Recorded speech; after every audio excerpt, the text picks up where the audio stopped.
I do this review.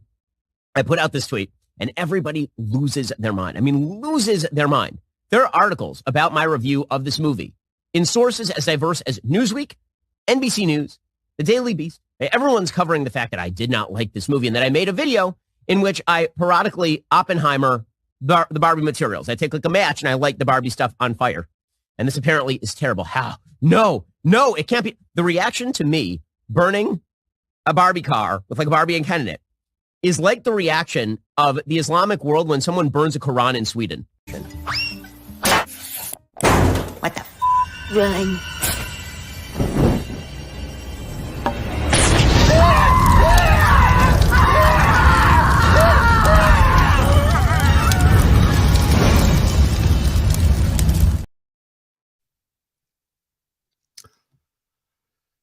Yeah.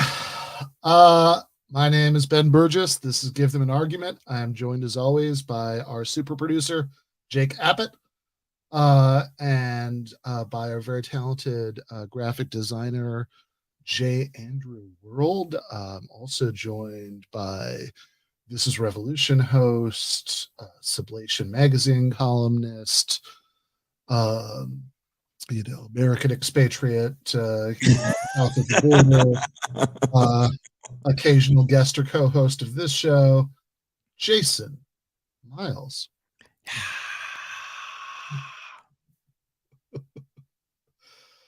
Voice. What's that? I'm going to keep my hands off the soundboard. No, don't. Please, express your truth. Yeah, I think people on the audio podcast just think you're deflating.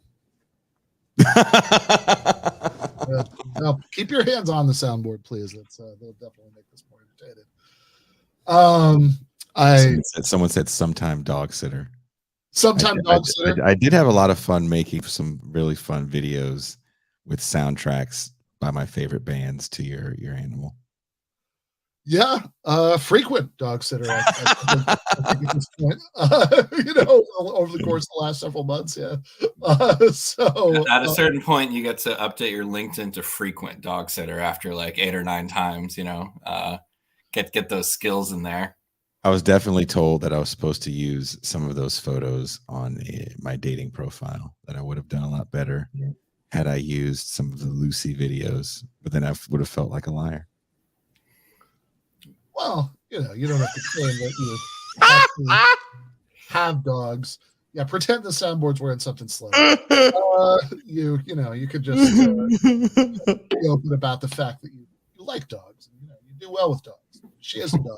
This is that's. I think it's okay. I think you're allowed to use Lucy photos in your dating profile. I'll take the fifth about whether I've done that, but in any case.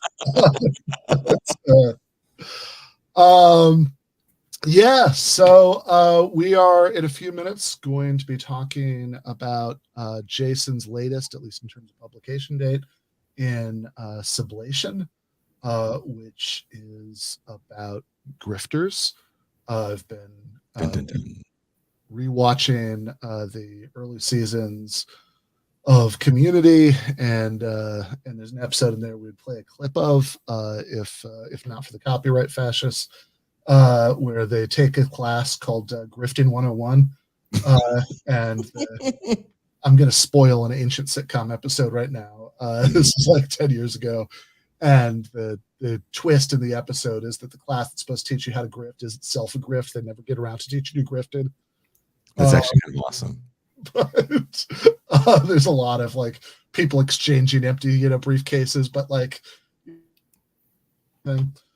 So we are going to talk about that. Looking forward to talking about that, but do want to hit a few other things first.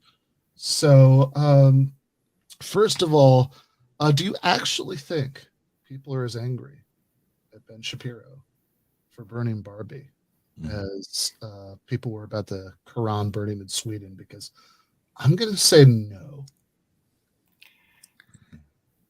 Not at all. I don't think anybody cares. I think, though, my personal favorite take is the conservative who says that Ben Shapiro is wrong because Ken was right. And that's the takeaway from the movie we should be having, is that Ken was truly the hero of the movie. Well, so sorry, go ahead, Ben. I mean, I can't speak to that yet. I haven't seen the film yet. I was traveling during a lot of the opening and release hype period. Like, that's really what stopped you. As long as you have a good excuse, Ben, because otherwise we're gonna have to call you in and say, like, Yeah. especially if you had already seen Oppenheimer. That would be like that's what. Yeah, the airplane, the food, feet. There's so many things that got in the way.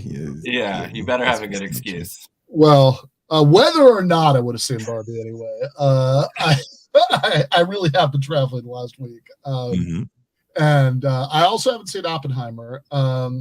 The only thing I really know about Barbie is that Eileen Jones's review of it in Jacobin, the deck at the top that tells you what's going to be in the article, includes the word boobacious.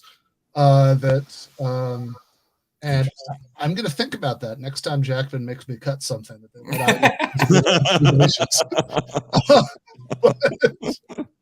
Let's just take it as read that Barbie was whatever, that it was too hyped, and that Ben Shapiro, Ben Shapiro's critique of it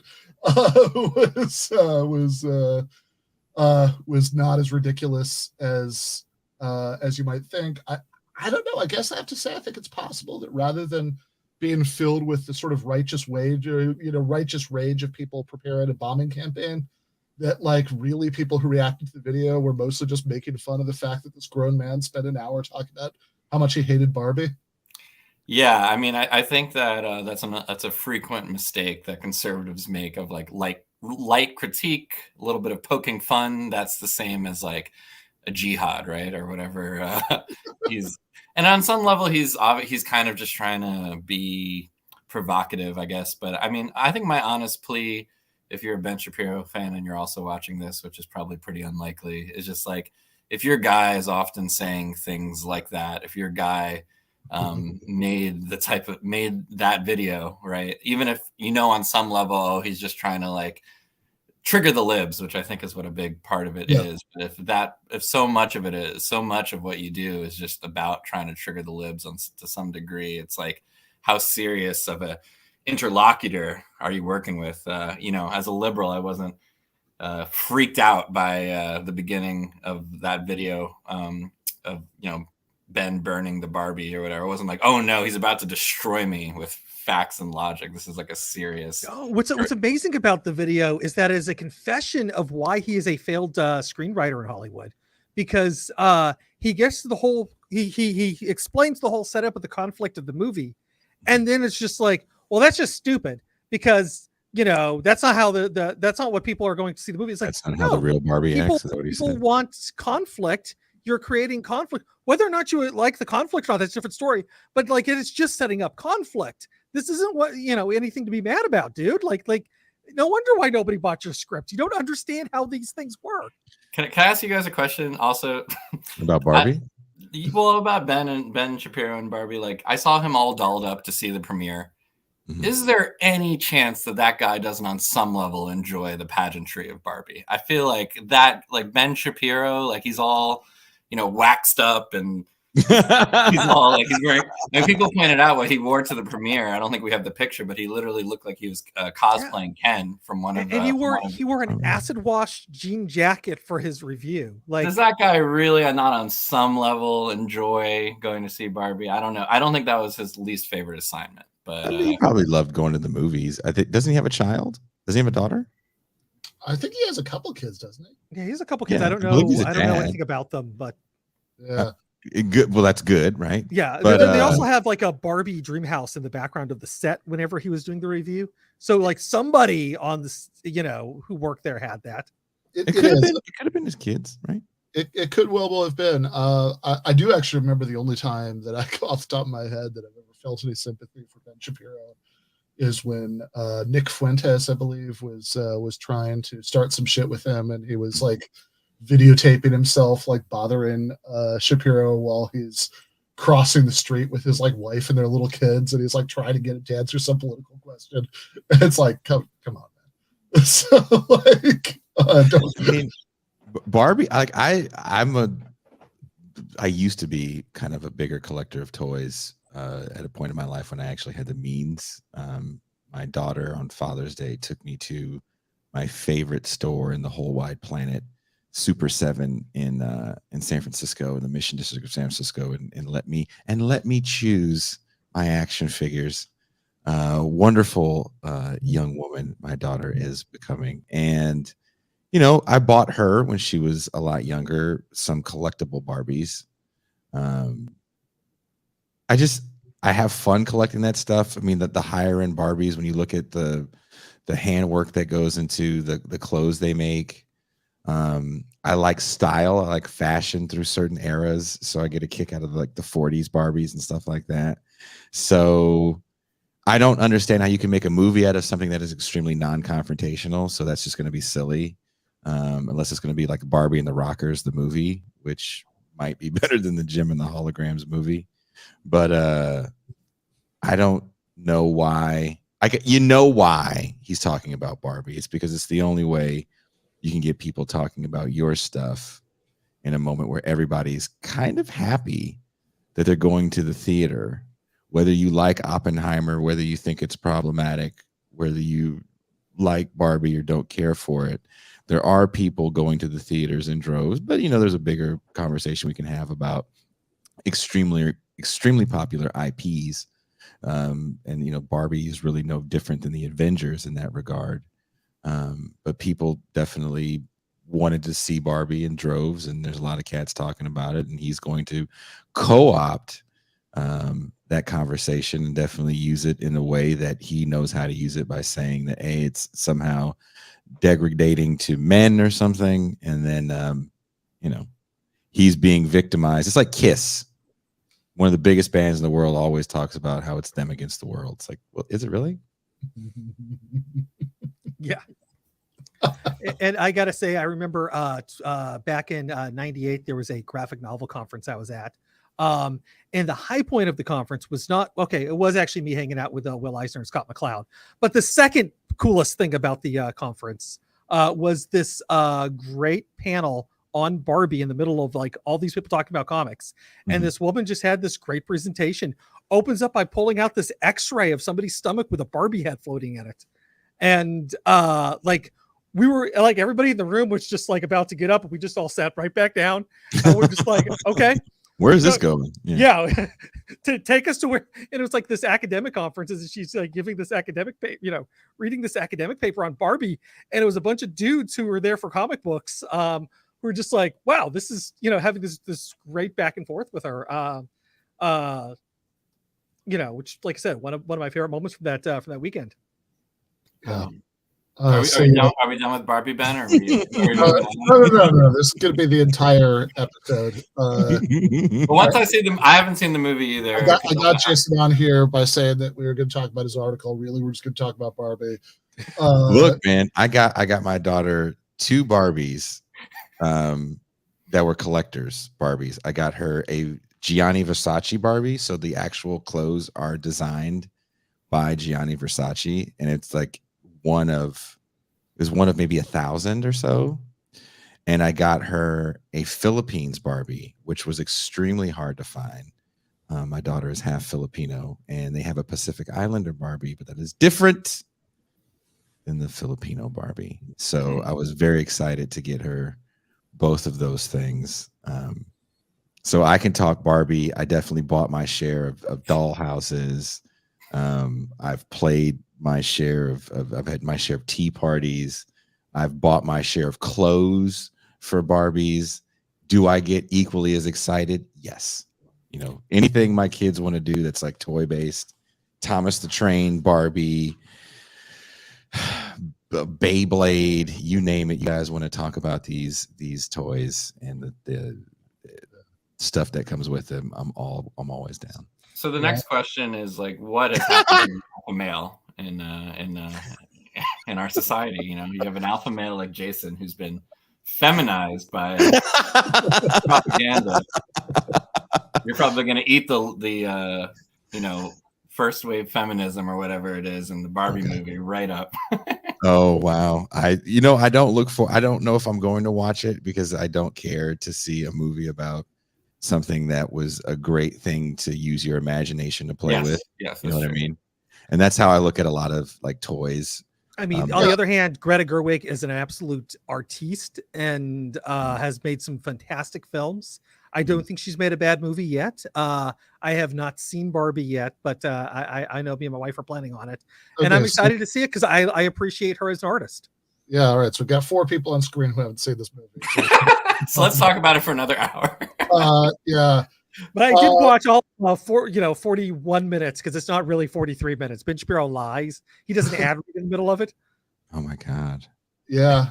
Well, see, Grifter. There we go. So this is going to take us to the main subject. There you There we go. go. Yeah. See? There are a couple of things we want to do.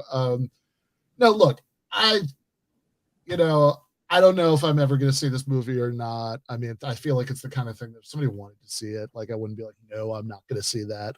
I watched a preview. I sort of felt like I got what they were doing in the preview. It's like, look, this is kind of the aesthetic vibe and humor and everything of like one of the Lego movies or whatever, which don't get me wrong, I enjoyed, right? But like, it's also not like, man, I need to rush out to see that, right? Because this is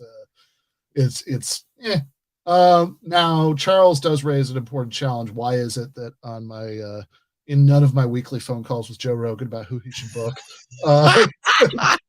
did I suggest Jason? I do feel like It's just that easy. Like Yeah. it's just that easy. Yeah. No, I didn't write a book. I didn't write a book about comedy. after my my one and only conversation with the man, like literally the one day we've exchanged words in my life, I'm definitely in charge of his booking. But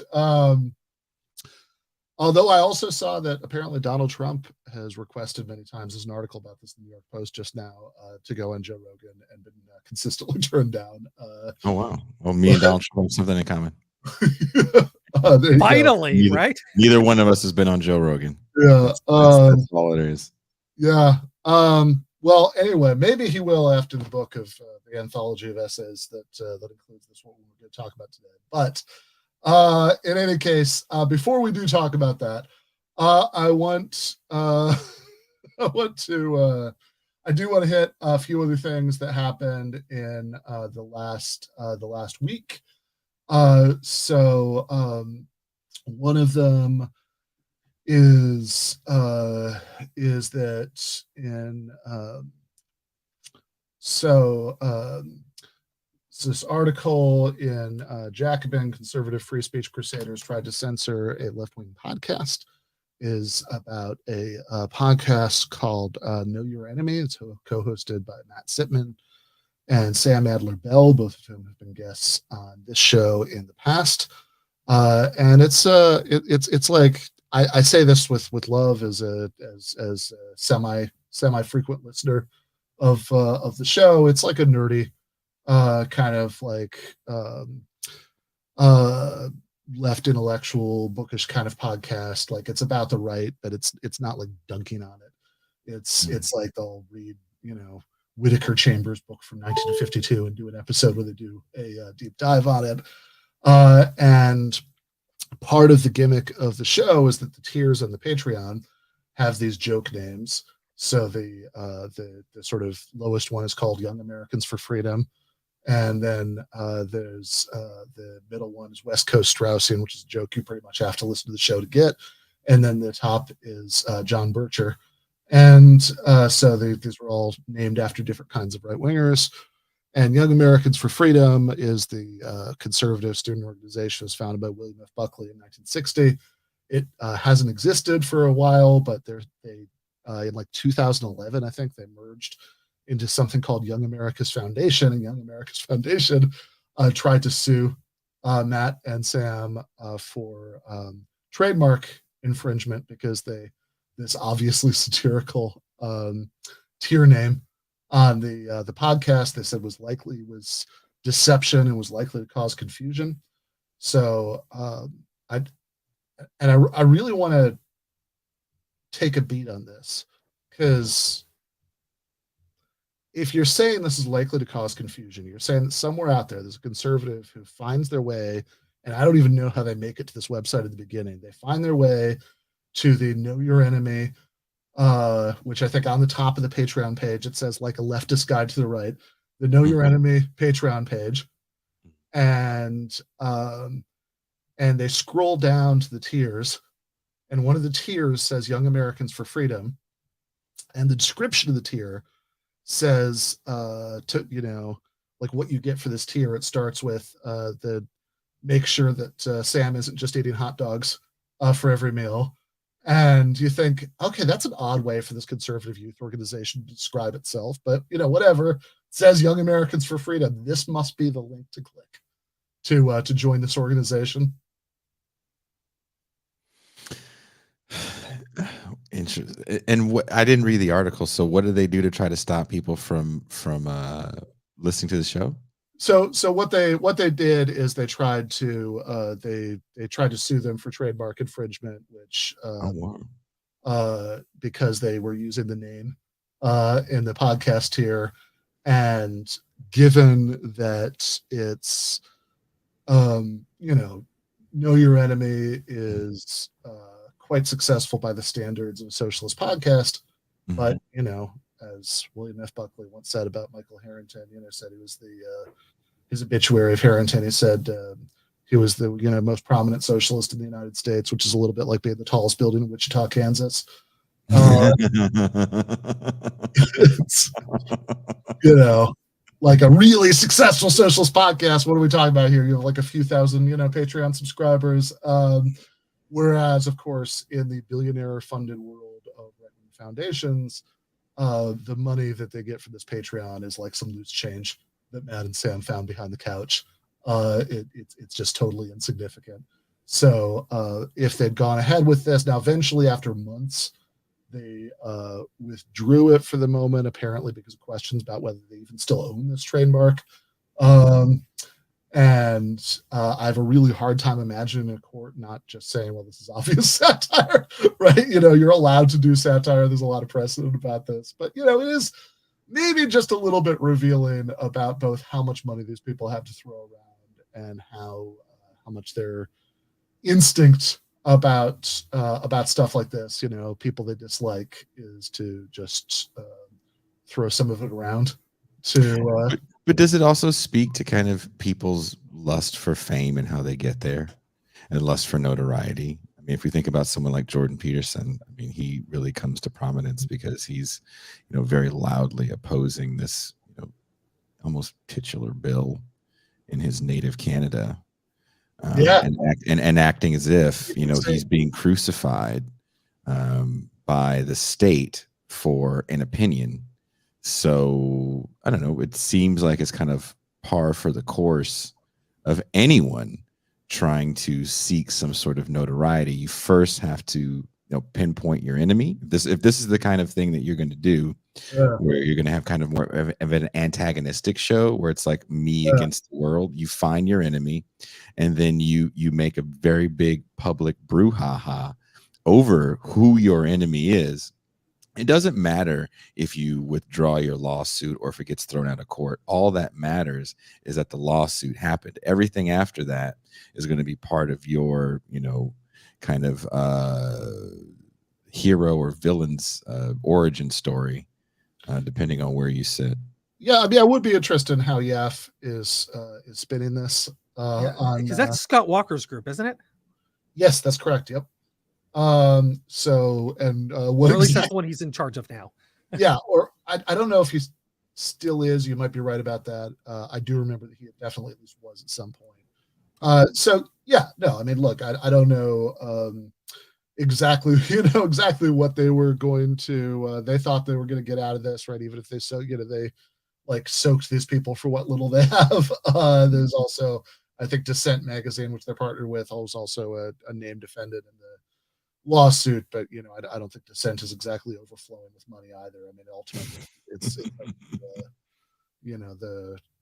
Jesus, which is the Rocky movie with the very obvious Don King stand-in. Rocky Five. You're right. 5. Only in America. Yeah, I just watched all 5 of them. So like it's. I mean, it is a little bit the end of Rocky 5. Sue me for what? Right? But it's not, except that, like, I think I think this would be a really aggravated and expensive way to spend your time, even if you ultimately beat the case. Okay. Also in Jacobin this last week, if we have the Jake the Sopranos one. So on a personal note, this was really, really happy to see this finally seeing the light of day.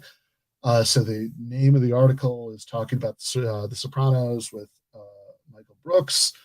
And this is something that was back before this show even existed. I had in 2019, I had the Patreon. I was doing other things with it. I was putting writing on it.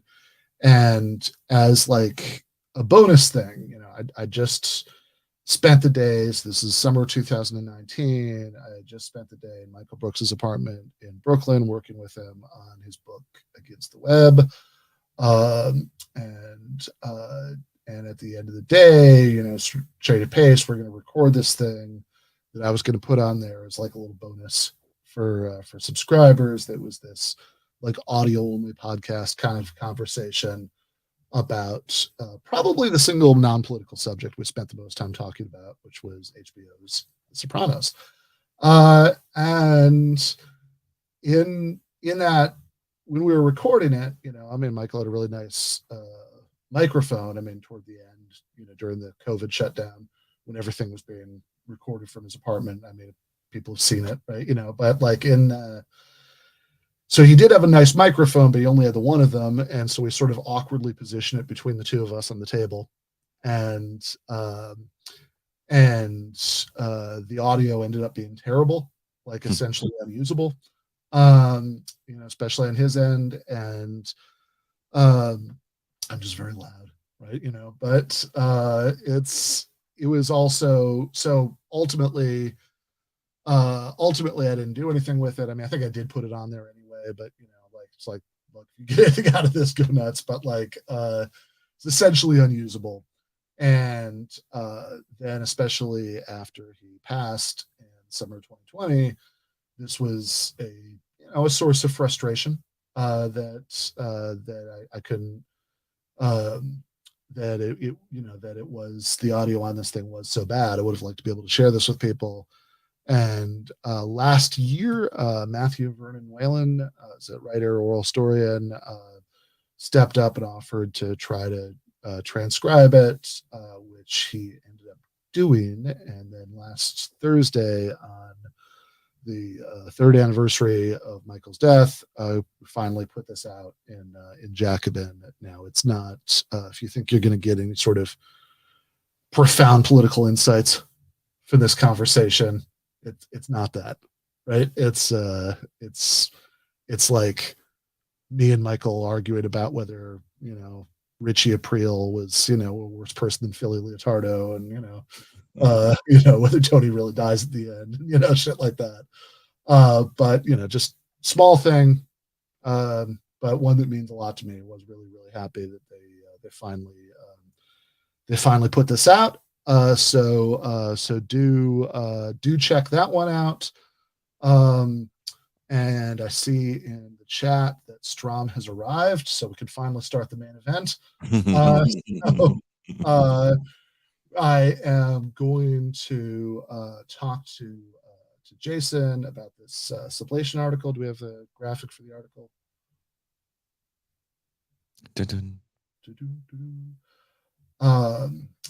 The Grifters, the capitalist realism of left media. So Jake and Andy, we'll see you guys in the post game. But actually, before you go, should tease the post game guest, because this is a first time GTAA guest.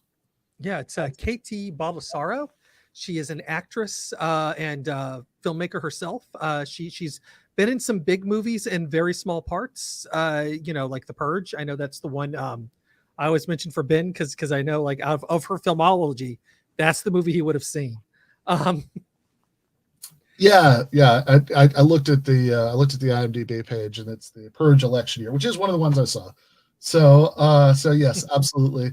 But also going to talk about the Hollywood strike, now actors and writers, which is shut down the industry, and I don't know, with any luck, here's some purge stories. So looking forward to that very much. So I will see you guys in the post game for patrons with Kt Baldassaro. I think that's right. Okay, that's good, because I keep on. That's how I've been saying it. She hasn't yelled at me. So okay, yeah, I keep on kind of trying to make it Bolsonaro, and that's totally wrong. So yeah, Baldassaro. there we go. Yes. All right, sounds good. I will see people then. So Jason, before we get to now that those squares are gone, before we get to the thesis of the article, I am very curious. So you started out by talking about a movie that you will be shocked to hear I haven't seen. Because I know you, I am not shocked. But I also wouldn't be shocked that more people watching the show right now haven't seen this movie as well. Yeah, so tell me about the movie before we get to the now. Oof. The movie is a very dark film. I don't remember the exact year it came out. I want to say 92, 93 it comes out, and Scorsese, I think, produced it. I don't think he directed it. Okay. And of course, it's got a great cast, as you see in that shot right there. John Cusack, a kind of a young budding John Cusack that's trying to get out of the teen role. Angelica Houston and Annette Bening. And there's also a bunch of character actors within the movie. And it's kind of a throwback to the noir films of the 40s and 50s in Hollywood, but it's in color. And it's about 3 lifetime con artists. Angelica Houston is John Cusack's mother, and Annette Bening is John Cusack's love interest in the film. And they're all con artists and all like extremely despicable people. And they all do different types of cons. John Cusack's kind of a small time con, get by the best way he can, steal a couple bucks from a person here or there.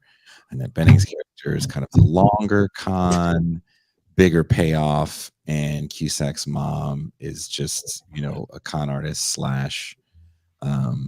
money runner for the mob, for a bookie. And his mother and he are not on good terms. He tries to do one of his patented cons where he's at a bar, he asks for a drink, he shows his money, he's holding a $20 bill folded in his hand. The bartender comes over, he puts the 20 down. Before the bartender takes the money, he quickly removes the 20, and there's a 10. He gives him change for $20 instead of $10. It's a real petty con. And he just hops around from bar to bar doing it. And when you watch the movie and you think about it, you're like, you can't pay your bills off that con because you're probably going to get effed up at some point. And he does. He does it in a bar, and the bartender sees that when he puts the bill down, the bartender looks at him funny and punches him in the stomach really hard. And that's kind of where the movie takes off from there, because he's so injured internally from the punch in the stomach that Annette Bening has also Connor's girlfriend, who's trying to figure out his deal. Like, who is this guy? I don't really buy that he's a matchbook salesman, but I need to figure out his deal. I think she calls his mother, or somehow his mother gets in the picture. I forget exactly how she comes in the picture. Yeah. And that kind of sets the events. And his mother had, been robbing from the bookie gangster guy that she works for, and people are trying to steal money from each other, and they're on the run, and it's sexy, it's violent, there's incestuous overtones. It's a really, really dark movie. Not a good movie for a date. I did watch it on a date. Not a great date movie, but a good film nonetheless. Fair enough. Okay, well, now I actually do kind of want to watch that. Yeah, like it's kind of funny to to read, because even if I hadn't already known this, just knowing you, I mean, you could tell that you'd written this a little while ago. There, like there's discussion of sort of the experience of moving to Rosarito, in Mexico from Northern California at the beginning, and as somebody who lived in the apartment next door in Rosarito for about 6 months. A lot of what you're describing there is very familiar. You're talking about sort of the nonstop parade of people trying to sell stuff, right? From the kind of guy, the sort of barker outside the strip club to up through the little kids going around, like just selling knickknacks to people who are sitting at outdoor tables at restaurants or coffee shops, and it's that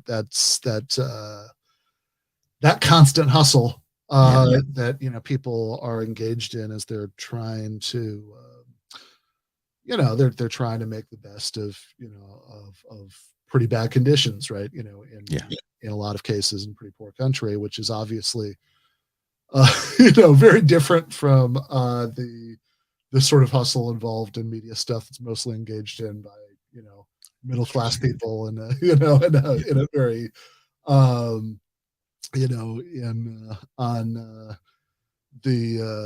the right side, I suppose, of America's long imperial shadow. I mean, I think about that old Barry Crimmins set where he has says people will tell him, if you hate America so much, why don't you leave? And he said, well, I don't want to be a victim of America's foreign policy.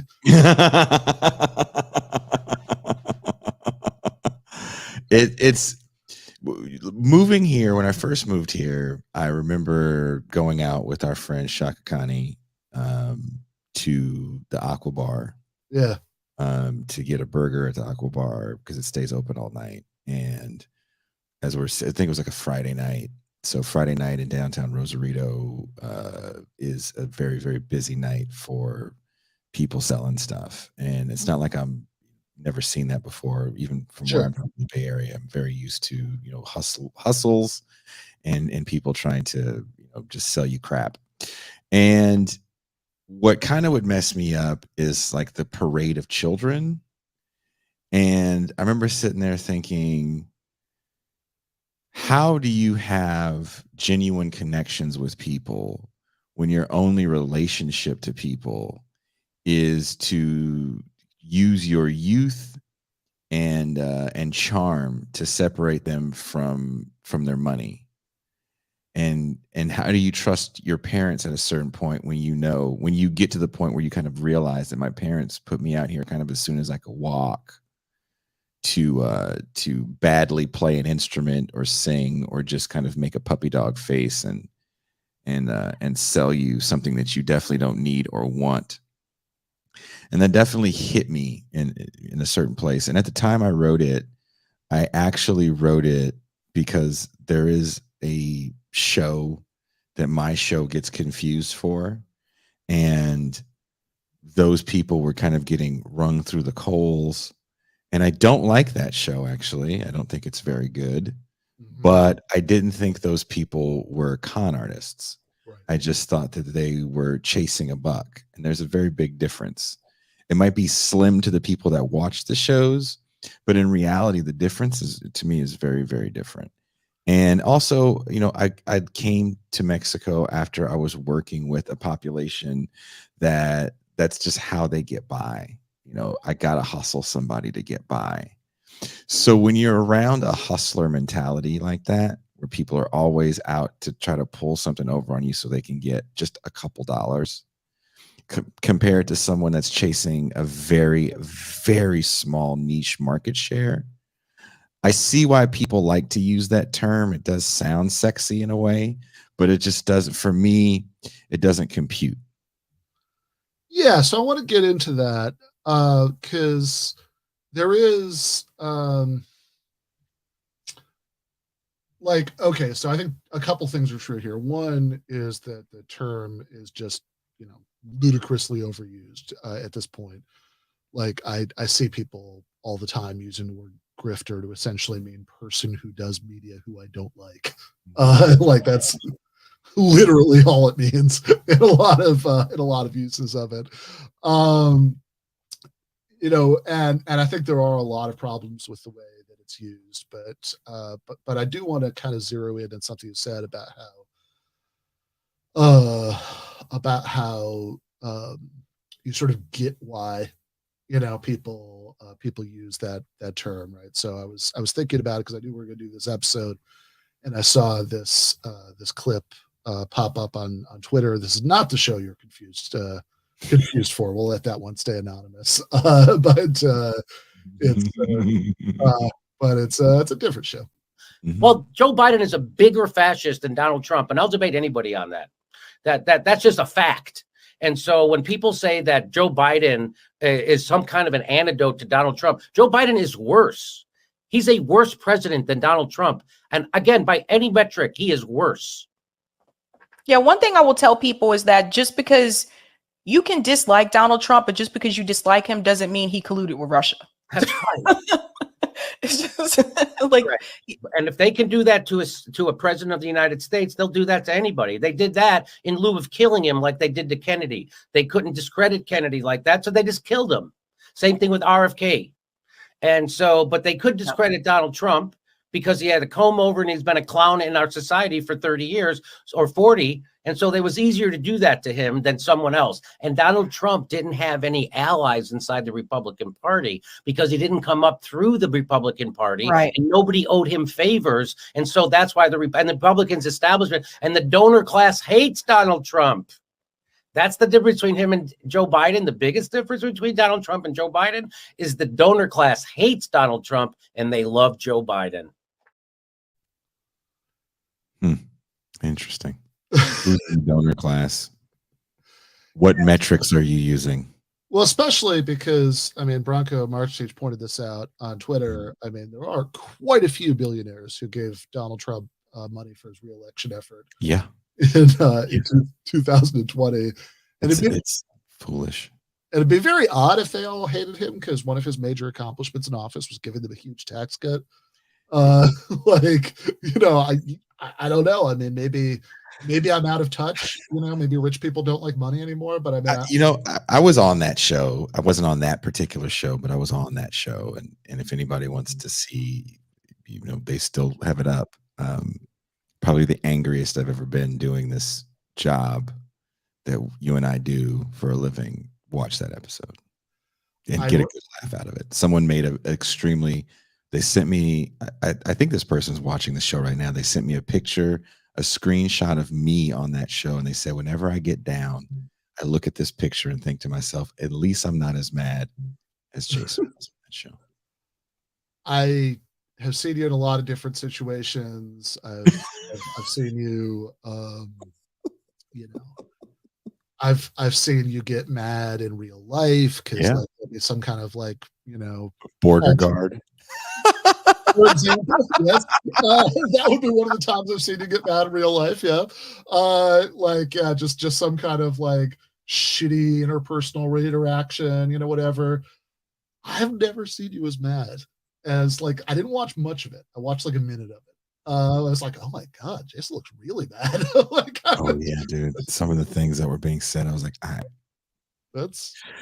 The time with the border guard, I was genuinely worried that we were going to get we're going to get detained. That was chill compared to just the expression on your face there. Yeah, I mean it's the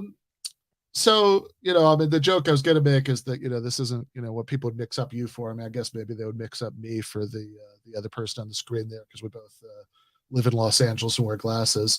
But white, there's all kinds of commonalities there. Okay, so the content is just incredibly hard to take seriously. It's okay, I mean, one, I don't know why the guy who did the tax cut for billionaires is allegedly so hated by the donor class, which, you know, again, seems to include lots of people who gave him money. And not to mention making it much easier to, like, for companies to get away with things to try to stop unionization efforts, and et cetera, et cetera, et cetera. Mhm. I also want to know who this they is. That you know, Oh, I love they. I they love they. Yeah. yeah.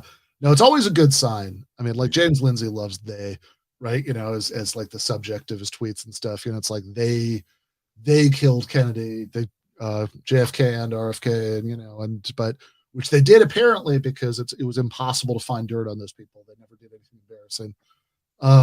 Which, you know, if you know your Kennedy family lore, that's fascinating. Is that look, I don't follow dude much, and I didn't even follow him that much when I wrote the piece. I wrote the piece, it was Forced to Vote had kind of ended. Yeah. But I did remember, you know, even your involvement in it, which I was like, oh Jesus, they pulled Ben in this BS. And you know, I didn't see it as a massive con per se, because I think the ecosystem in which we exist in is a little more complex than simple cons, right? Like, simply, I'm going to create this thing out of nothing that I know is BS. Yeah. And I'm going to get all this money and then I'm out. Because when we think about cons, like, so I didn't just write this piece. A year ago, I also made probably one of my favorite video essays that I made on the idea of being a grifter. And I started off with the story of Lou Pearlman, who's a legitimate con man. That man never had an airline.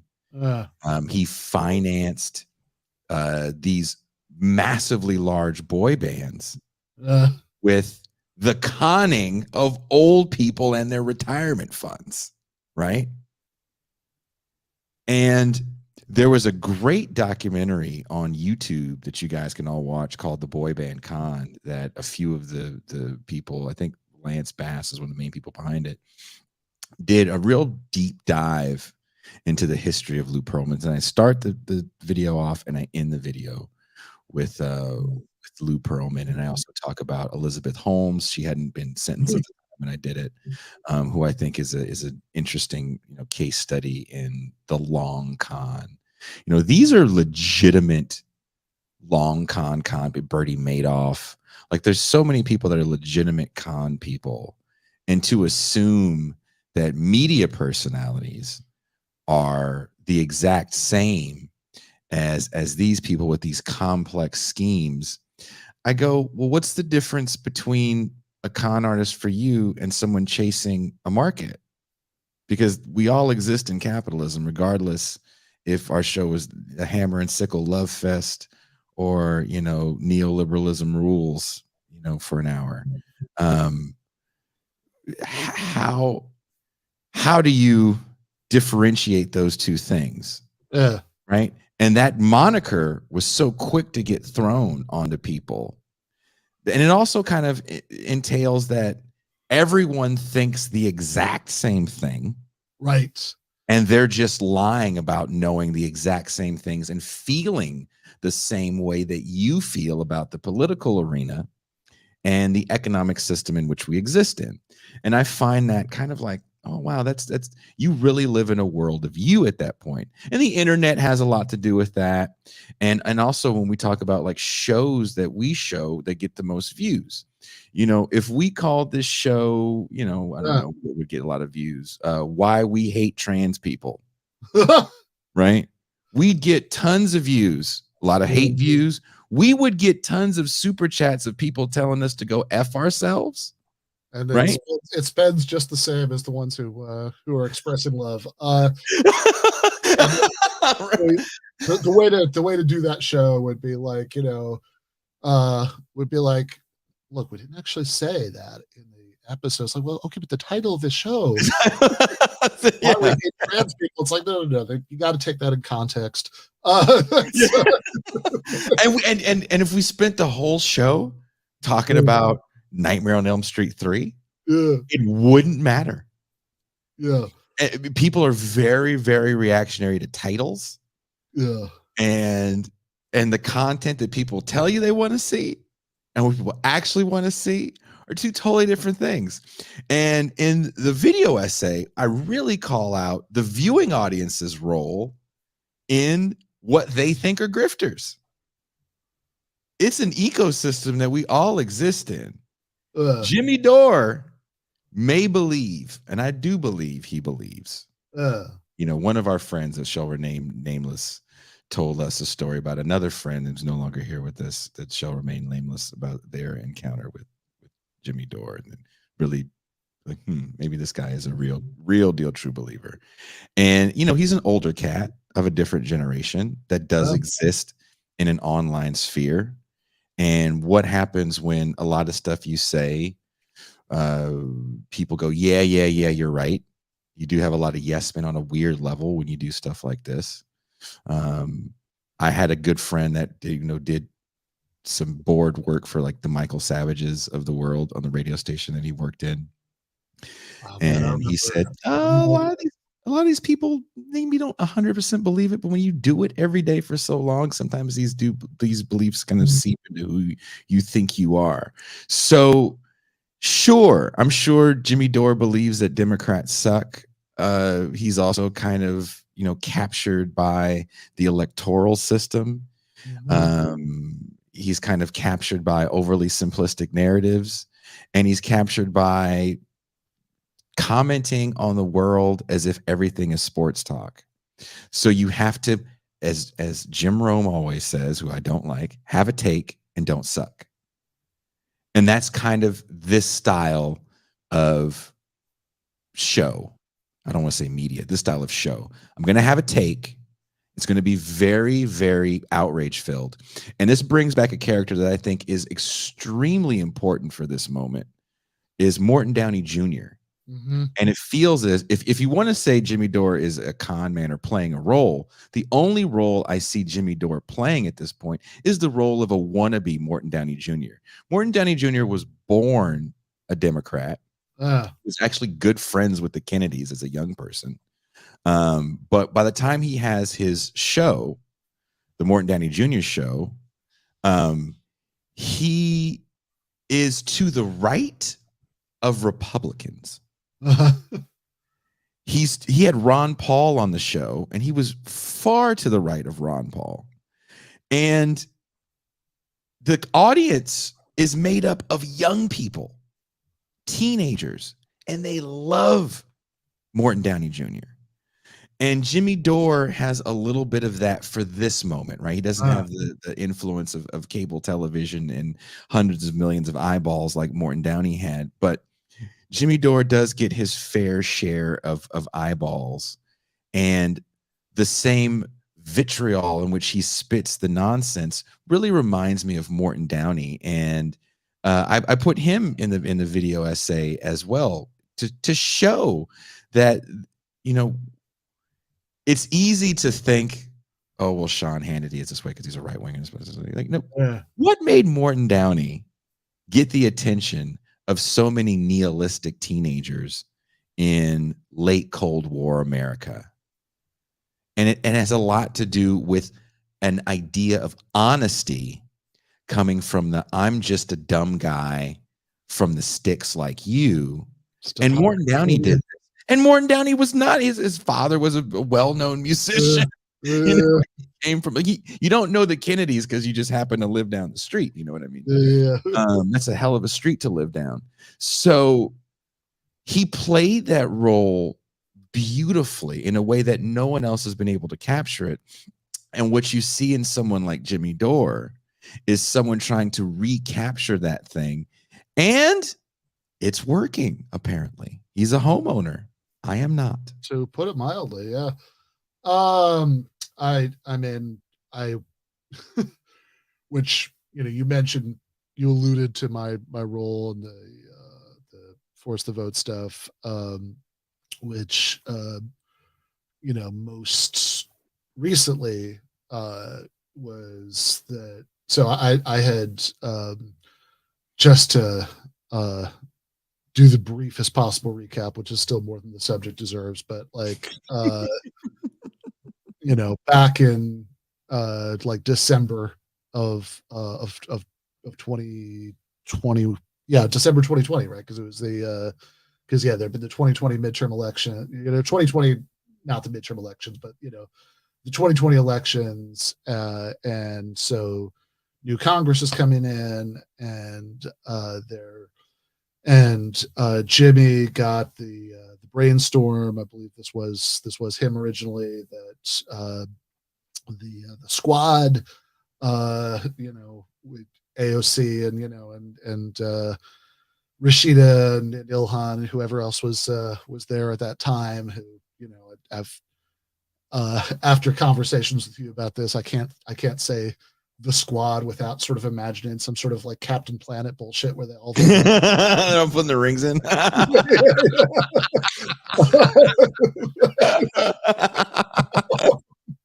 kind of badass. But that they needed to not to just not vote for Nancy Pelosi as like the new speaker, for have Nancy Pelosi be the new speaker of the House for the next session as she'd been for the last bunch, but because like Pelosi sucks and they just shouldn't vote for her, but they should like tactically threaten to not vote for Pelosi in order to extract this concession that there'd be a floor vote on Medicare for all. And at the time that happened, I wrote an article for Jacobin where I basically said that didn't make sense to me. I thought it was kind of a dumb idea because that's 2/3 of Congress was like very openly opposed to Medicare for all, made no bones about it, and so I don't really know what you're supposed to get out of a symbolic landslide defeat. Like how that's supposed to like add some sort of momentum or public pressure for Medicare for all, as opposed to just making it look more marginal.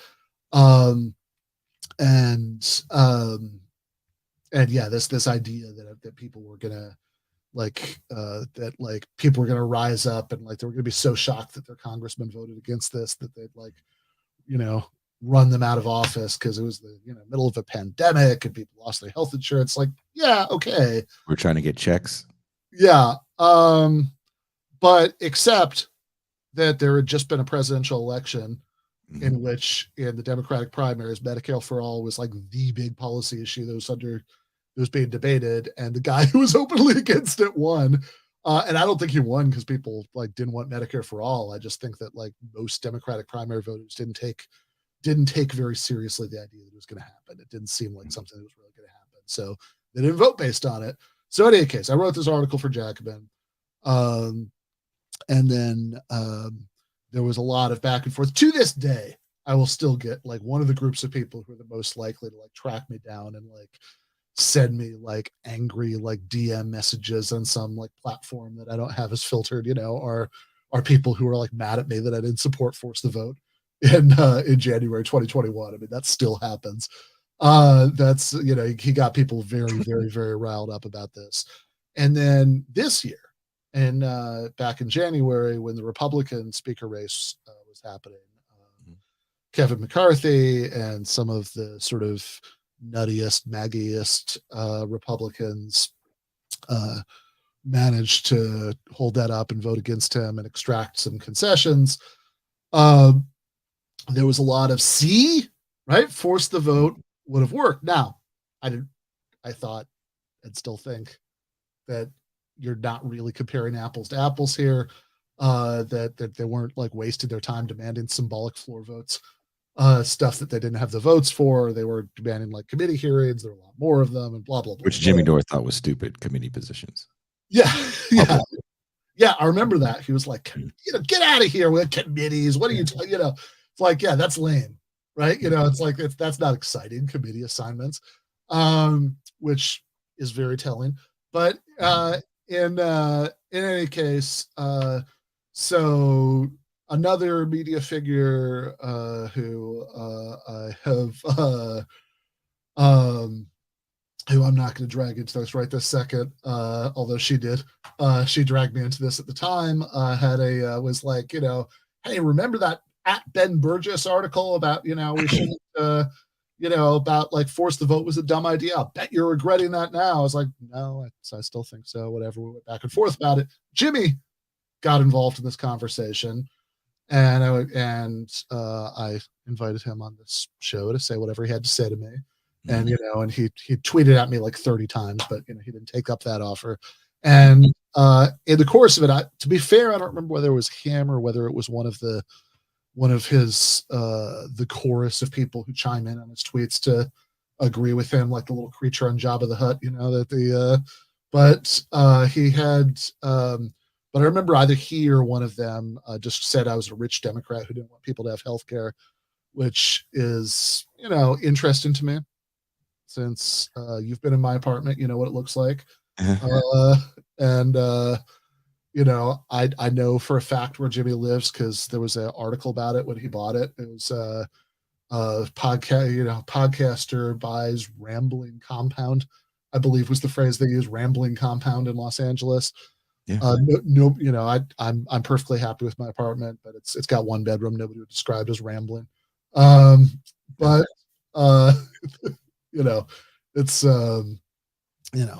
It's perfectly nice, but it's not rambling. So given that this does work for him so well, and that I think it is fair to say that what somebody like Jimmy does responds in certain ways to market incentives. I mean, I don't think you deny that at all, right? But you can see why people like say, oh, he's just a grifter. But one of the things I like about the article is that you're trying to get us to think a little bit harder about exactly what that means and what kind of assumptions are packed into that. Because Elizabeth Holmes, actual grifter, and we could be really like precise about what we mean by this. Like when Elizabeth Holmes said that she was making this amazing blood machine, and she apparently was very convincing about it. I mean, she got, honestly, I have mixed feelings about it because she pardoned some of the worst people in the world from a lot of their money to Henry Kissinger gave Elizabeth Holmes. He was on her board. Yeah. She had a bunch of generals on her board. Yeah. Elizabeth Holmes is a great case study in maybe what contemporary grifting looks like. The movie takes place in the 90s, and again, it's about people that will serve time in state jail. Elizabeth Holmes, Bernie Madoff, these people go to Fed prison, which looks different. We won't get into that right now. But there's something to be said about the contemporary grifter. And Elizabeth Holmes, for me, is that person where everything about her is, sorry, Toussaint doesn't know that I'm on the air right now. Oh yeah, she should be. If she has stuff to say, she should know that I'm on the air right now. We should send her the StreamYard link, and she could be the disembodied voice in the background. I didn't know you have this news share with your audience. I would have done all that. I just now see it, and I think you mentioned it to me before. But when we think about, somebody said in the chat that they were in.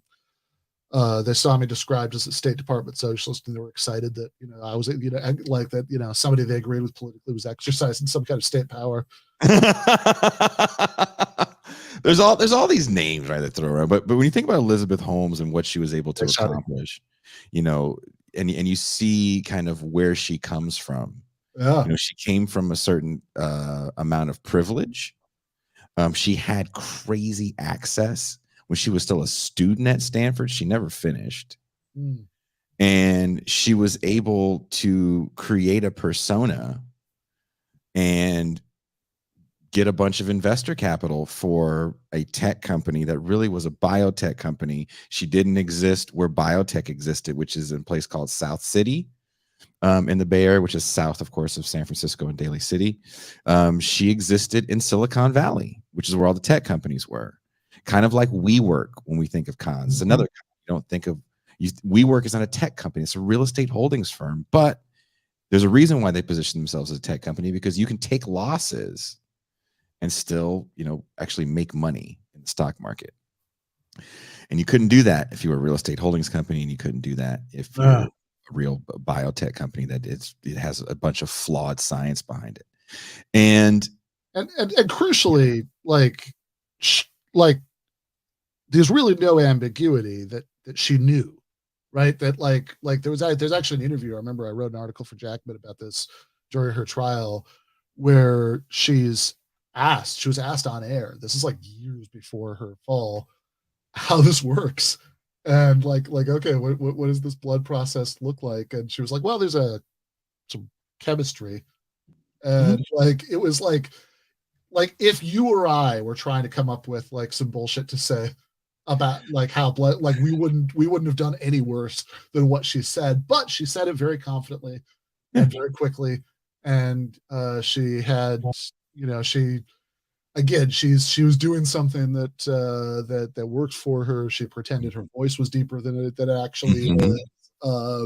Like these are all like actual these are all techniques of like actual grifting, like in the community episode with the grifting 101. Yeah. If you never actually taught the class, this is the kind of stuff they would tell you. When you think about even, there's a line of clothing, I don't know if it's still fashionable amongst young people, called Billionaire Boys Club. And there's even a con story about the Billionaire Boys Club where there was these kids, I think they were from the suburban valley that in LA, and they had a con planned, and they ended up getting conned by an older con man who they ended up killing because they found out that there was no money and they were getting conned. And again, these stories, while older, sans Elizabeth Holmes, really speak to the lifespan of a con artist. Yeah. You just can't keep it up, right? Eventually, those bills come due. Again, Lou Pearlman, eventually those bills come due, and you're signing massive deals for your artists. Those bills come due. And when we talk about this universe, I just don't think it's the same thing. I don't believe Jimmy Dore is going to have a conversation like Ben and I are going to have, either on air or behind closed doors. I don't believe he thinks the same way. I think he found something that works, and he understands how to engage with his base of viewers to incite them in a way that they're going to, subscribe, be part of his Patreon, give super chat dollars, go see him live, buy a mug. He understands how to have that conversation. If you look at what Forced to Vote really is, and how people try to do a certain amount of mental gymnastics to say, well, everything about vote forcing is the same. And it's just a strategy. It's like, well, you have to take everything into a certain amount of context. You have to understand how political power works. You have to understand timing. You have to know what people really want and what they're asking for. And all these things are different. And it's not just a straight line of you just do this thing and then that thing will happen. And there became a divide between people that were all about that and people that weren't.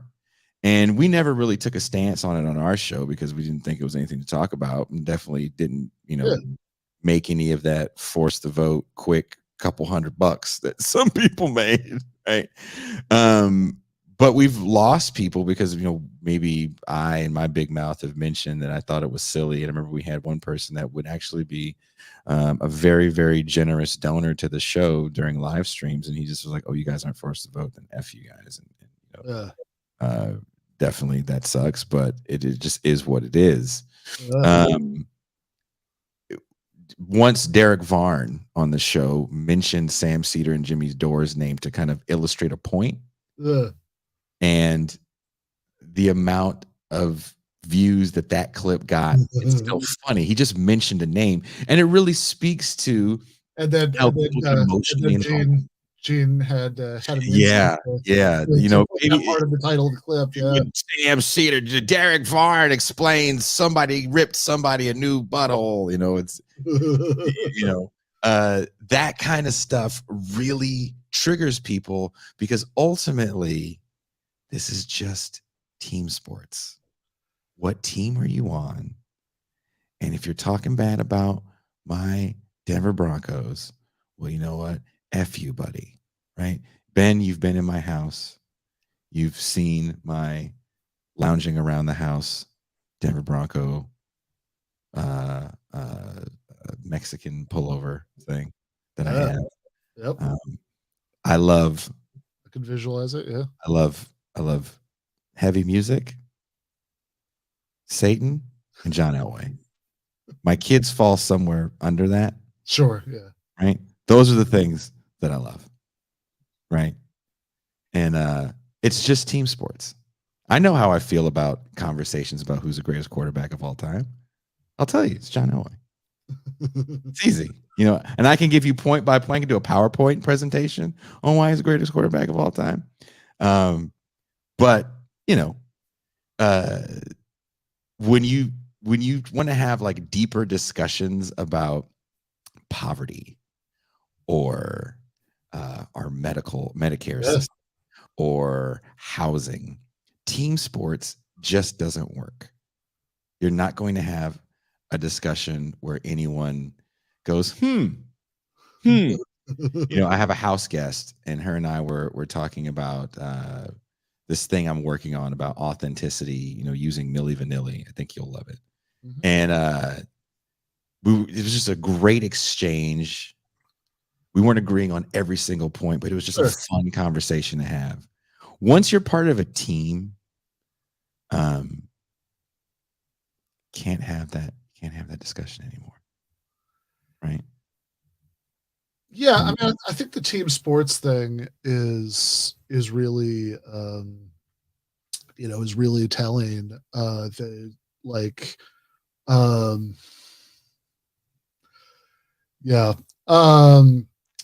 think because I mean, there's a certain I do want to kind of circle back to this question of the relationship between what people do in media that I think leads to not totally out of left field accusations of grifting and then actual grifting and why the difference matters, right?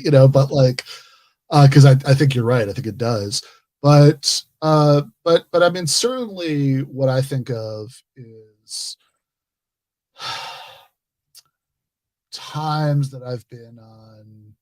I mean, I'm thinking of one particular show that's bigger than either of ours that I'm probably not going to name because I don't want to make it sound like I'm talking shit about the host of the show. That's not my point at all, right? But but when I used to go on this thing, and I'd look at the chat, right, and instead of being lovely and charming like the chat going on the right side of the screen right now, there was so much that was just like sort of people having these like instantaneous emotional reactions to every single thing that anybody said, right?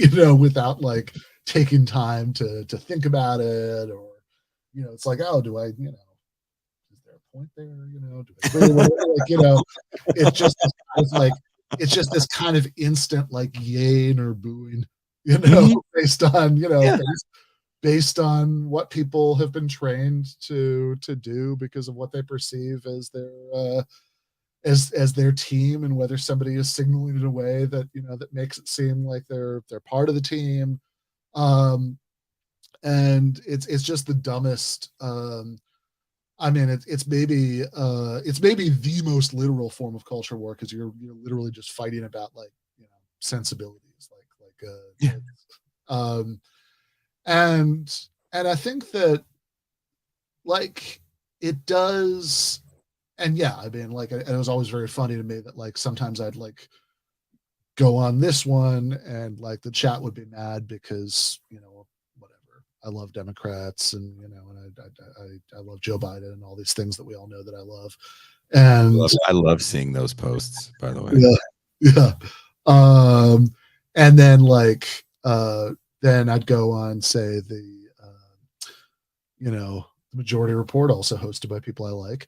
And like there'd be people in chat there saying that I'm a January 6th apologist who loves Glenn Greenwald, and it's like okay, wow, you know, you need to get together with this first group of people, right? You know, and hash it out, right? But it's like either way, it is this kind of team sports mentality that and I think that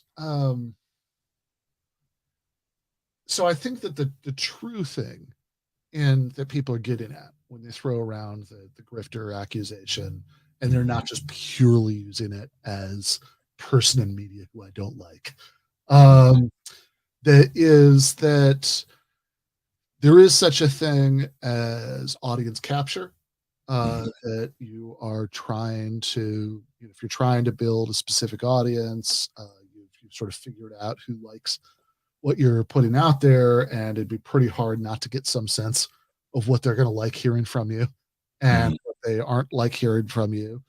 And there are a lot of incentives to lean into the stuff that they like hearing from you. And I do get that reaction a little bit, like with that Jimmy clip that we just watched, that it's, if you get angry that often, that easily, there's something that feels very suspect about that to me. It's like that scene in Black Mirror for one of my favorite episodes called 15 Million Credits, where this guy kind of likes this young lady and convinces her to go on this talent show that can get you out of a life of precarity. And his friend, this young lady, gets on the talent show, and instead of winning or moving to a next round of kind of America's Got Talent, or what's the other one called that Simon Cowell's on? What's that one called where they sing karaoke? Everybody loves karaoke. Let's fucking call it that. That's literally what it is. And so American Idol, is that what we're American Idol? Yeah, you go. Everybody loves karaoke. American Idol. Yeah, they should have called it Everybody Loves Karaoke. That's all it is, right? So the young lady has to take a compliance beverage before she goes on the stage to do her singing thing, and one of the judges has a porn channel, because in this world, it's either you're going to be a reality show star or you're going to be in porn. There really is no other thing. And so the porn channel guy goes, well, I don't think you sing all that great, but I think you have a very nice body, and I think you'd make a lot of people want to watch the porn channel that I have, and I'd love to see you nude and put you on the porn channel. And her friend's like, no, don't go on the porn channel, because that's really not what you want. You want to sing and not have to do porn, because that sucks. And so she complies, because she also, you know, took a beverage that would make it, you know, she'd be more open to suggestion, they said, as she took it. And so he then says, well, I'll take my remaining money that I have, because you have to pay 15 million credits to even get to the audition stage to do this. And I'll make up a bit, and you don't know what the bit is. And finally he gets on stage and does this kind of whack dance. And then right before they're going to tell him to stop, you know, you're no good, he then pulls out a shard of glass and holds it to his neck. And he's like, you have to listen to me or I'm going to kill myself. And gives a very impassioned speech about how the lives of poor people like this are just fodder for them. It doesn't mean anything. No one's life means anything. We work all day to make sure you have power, because the job they had was to ride this bike that produced electricity.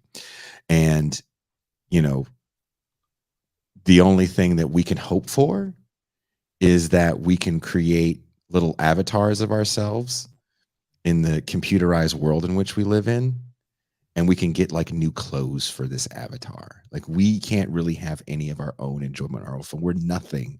We're just fodder for you, and you people are kind of horrible people. And you took something from me. You know, you took this person that was a beautiful person, and you turned her into something that she didn't really want to be. And he does it again, very impassioned, you know, very angry. And the Simon Cowell type character goes, I love that. I love that, man. You know what? I'm going to put you on my stream. I'll make you the angry guy.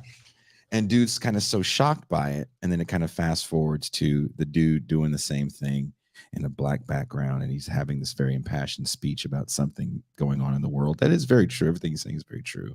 And then he has the knife to his neck with us. He goes, we'll be back again next week where I'll, you know, bitch about something else for you.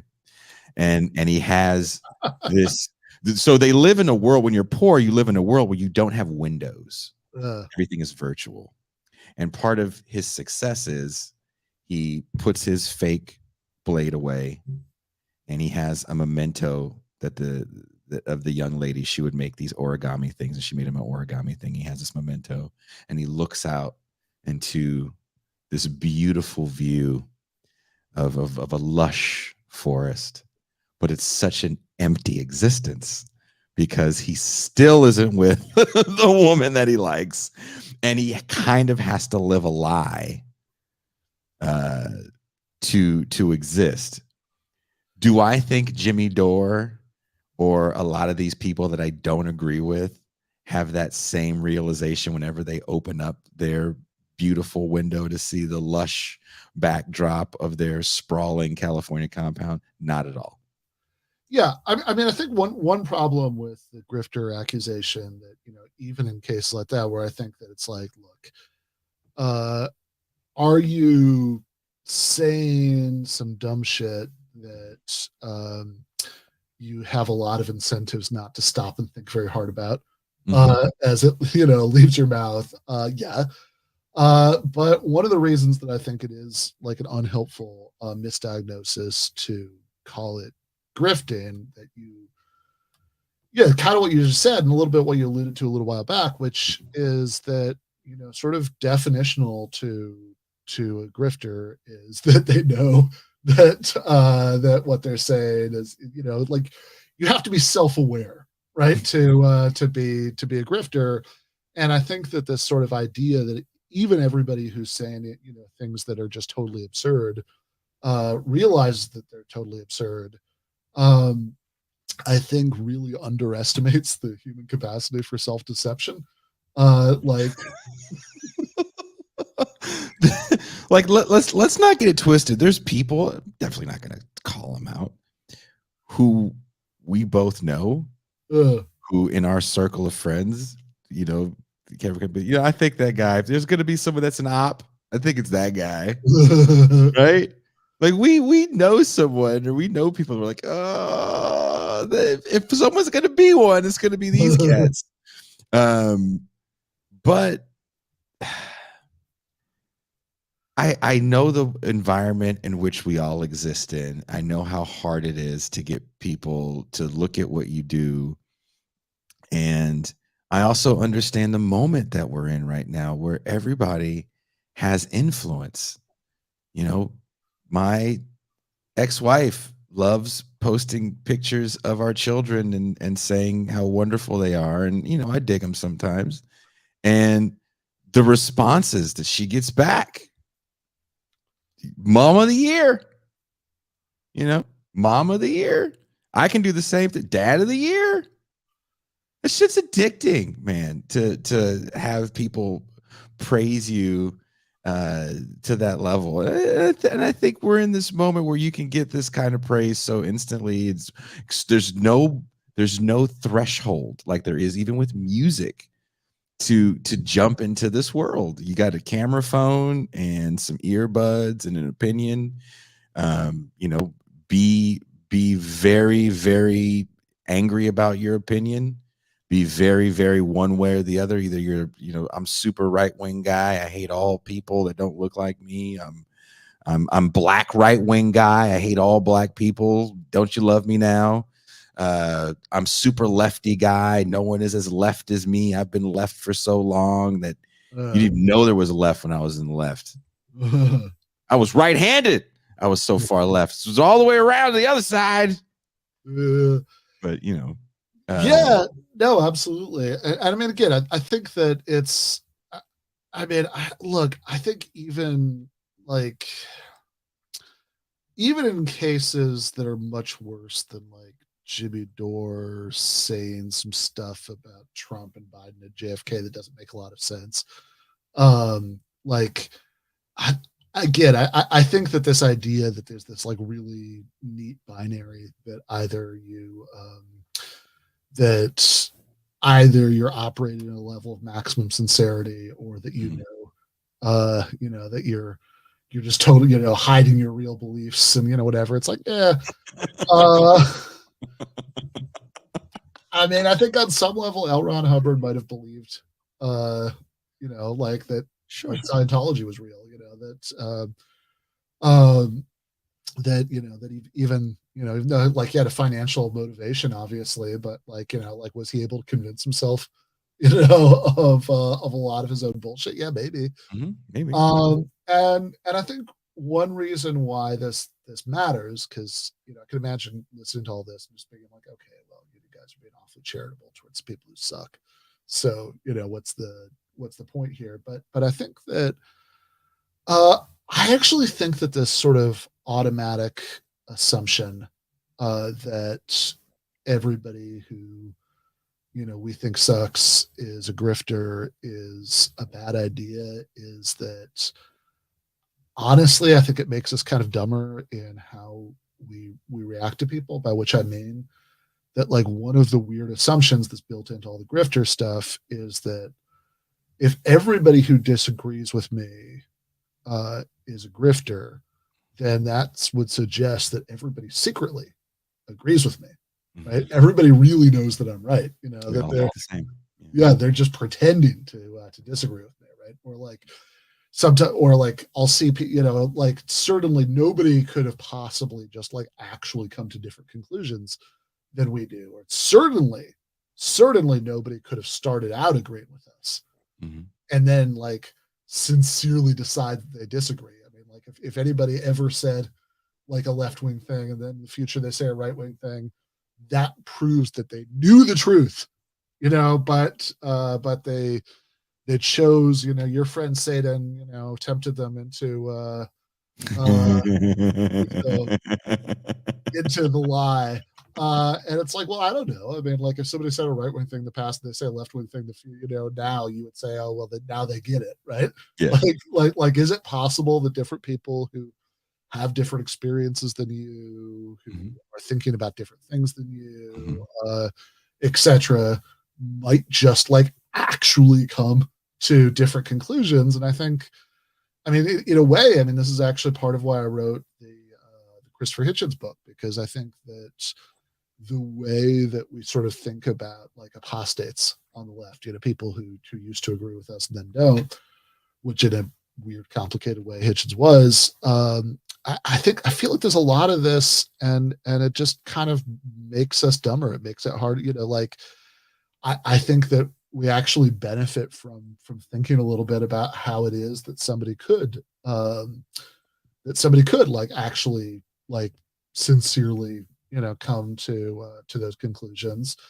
And I feel like oftentimes the grifter accusation is a sort of get out of jail free pass for thinking about why somebody might disagree, for engaging with what they have to say. It's like, oh well, they're just a grifter anyway, they don't really believe that, so it doesn't matter what we say in response. And look, I think whether the person you're arguing with is a grifter or not, I mean, certainly, I mean, I assume that nobody thinks that like every single person in their audience also knows the truth deep down in their hearts and is just pretending, like they don't know that you're right about everything.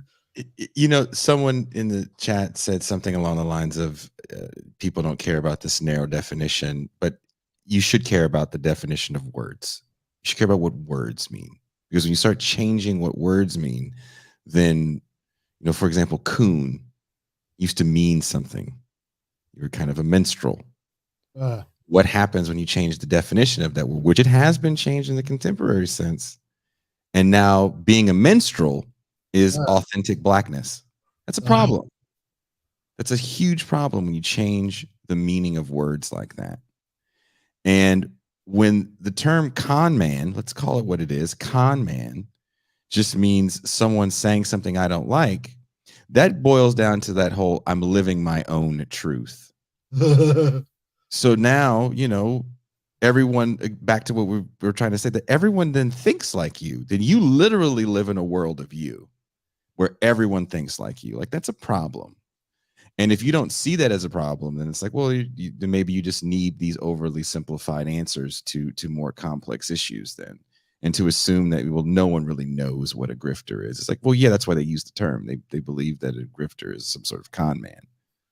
Yeah, I mean, I can accept that certain words, have meanings that evolve over time, but like clearly part of why people are using this word grifter is that it packs this emotional punch. It's this I mean, like we know what we're trying to get across when we say that, right? It's like, oh, you're completely full of shit, that they that you're not, and it's not like you're completely full of shit just in the sense that like you're reasoning badly, you came to bad conclusions, but that you're not even trying to do the right thing, that you're trying to, your goal is to trick people. And I think that is actually pretty importantly not true, and I think that something you said earlier that's really important here is we all exist within a market. It's not like Jimmy Dore or whatever, whoever else, we don't like, right? That's like, well, they exist in this world where they have incentives that they respond to, but like, we don't do that. It's like, or like even take the market out of it, even just the purely psychological incentives that, people, I have yet to meet a human being who doesn't enjoy being like praised and having people like it, when they say something. Of course people are going to respond to that. Of course there's going to be motivated reasoning. Of course people are going to rationalize things that they want to believe. And I feel like often the function of the grifter accusation is it's also a get out of jail free pass for reflecting on that about yourself. Right? That it's like, that's the special bad kind of person who does that, not like us. Definitely not us. It also gets into like ideas around authenticity and what makes someone authentic. Ideas around, oh, so-and-so is making their right-wing pivot. This is what they're going to do. They're making right-wing pivot, and not really understanding how markets work. And not really understanding how, just saying you're going to do that doesn't equate to dollars and cents instantly, especially when you've built up a reputation for being kind of antithetical to that. So, well, it's also interesting because people will often say, oh, such and such is doing this right-wing pivot. Yeah, doing a right-wing pivot, yeah.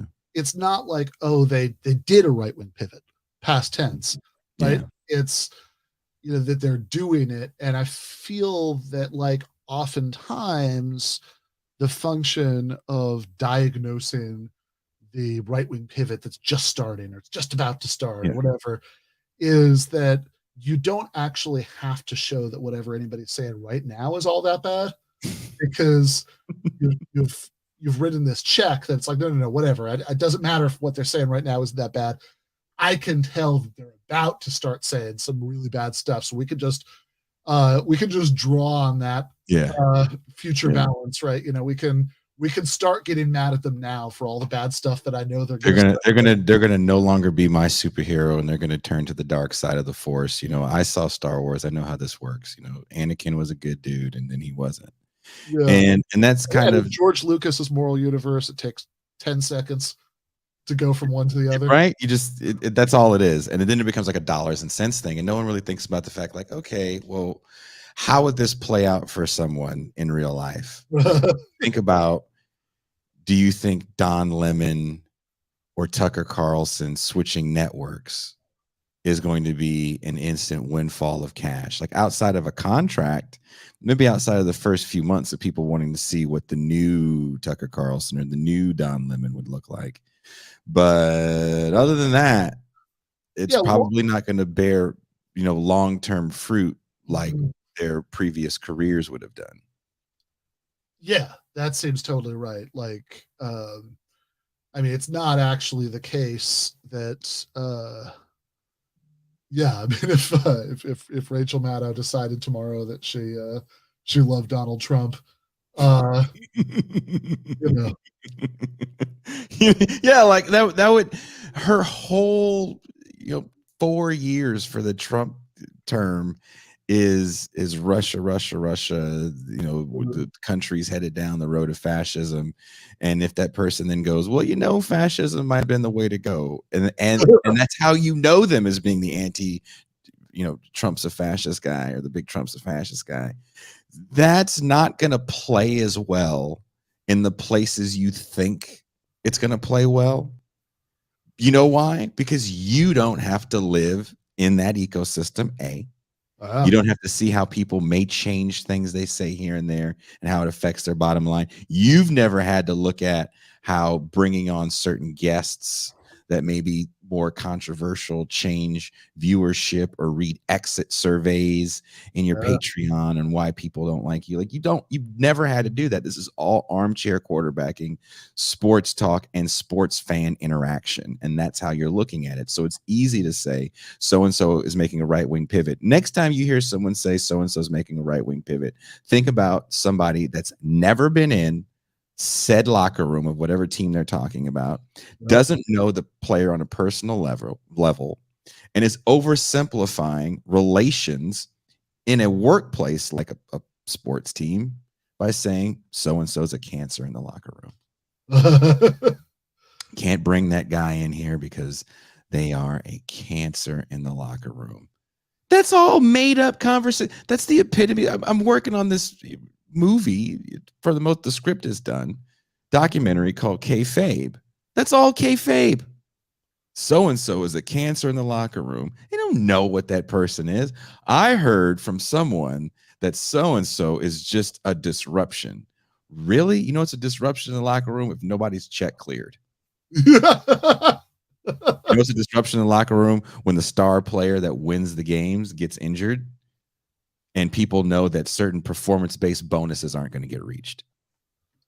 If a coach gets fired that was giving you significant playing time, those are cancers in a locker room. I mean, it's kind of funny because that's a way of talking about it that suggests that people's emotional relationship to what's going on, like during those few minutes, whatever they're in the locker room, is like you're. Sounds more like a high school athlete than somebody who is in effect a very successful businessman. Like all of these people in one way or another are. I did actually. So moving from the sports analogy, something you brought up in your article, and I saw somebody say in the chat, that's I think maybe worth touching on for just a minute, since this is your background. Your PPL, your pre-podcasting life. I like that. PPL. Sounds like I have a big butt. Penis enlargement. Got a PPL. Yep. Penis lift. I'll shut up now. Yeah, before you had your Portuguese penis lift, you were you had a career in music, and as there's all this evidence of behind you, and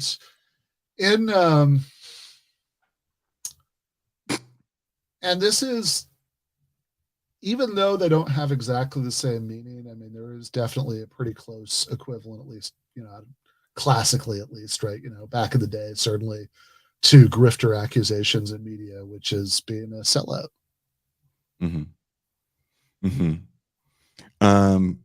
There's a term, and I think I started out saying that, we called them posers back in the day. And when I was back in my day, posers were more like the hair metal bands, because that was the quickest access to success. It was a very popular music genre, kind of made popular by the rise of bands like Quiet Riot. And then you get Motley Crue, so a lot of the LA Sunset Strip bands, who had kind of a very wild look, singing about drugs and women, not about demons and devils. And it definitely got a lot of radio airplay because it was getting MTV airplay at the time. So if you posed for the camera, made the pouty lips, go look at Poison's first album. That's where we got it from, I don't know, there might have been a generation before they used it, but we got it from like looking at the Open Up and Say Ah. No. Yeah, Open Up and Say Ah record by Poison, where they're all 4 dudes makeuped out and they're pouting their lips, they're posing for the camera, and they would do videos where they would do things like CC DeVille would spin a guitar and then like look in the camera. Like they were just posing for the camera, and it really wasn't about musicality, it wasn't about songwriting ability, it was just about, can I pose with women and do this thing that gets me riches. You know, part of it is us being, you know, little haters as well, because nobody cared about the crazy, loud, punky metal thrash stuff that we were into, because, you know, the people in that scene didn't have hair and makeup. I mean, look at the first Metallica Kill 'Em All record. They're like 17, 18 years old. James Hetfield's face is riddled in acne. They kind of look like 4 little cretins on the back of that cover. There's nothing marketable or posable about them. They didn't even do a video until almost 10 years into their career. So it definitely gets into certain ideas about authenticity. You know, I did also listen to Motley Crue. You've been in my car, you know, very well that, you know, we can have a 4-hour conversation on, you know, the best guitar solos between the years of 81 and 85. There's going to be some hair metal guys in it for me. So the idea of who's a poser, who's a grifter, you know, in hip hop, who's a sellout, right? Yeah. And also you get these same conversations again when we talk about market share. You know, maybe I'll you know, open the curtain too much and stop me if this is too much.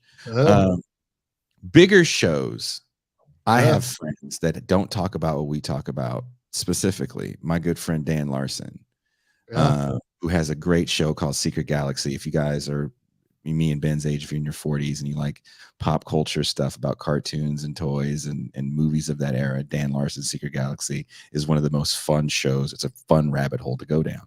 But his show has a lot of followers, a lot of subscribers. He's got a large Patreon.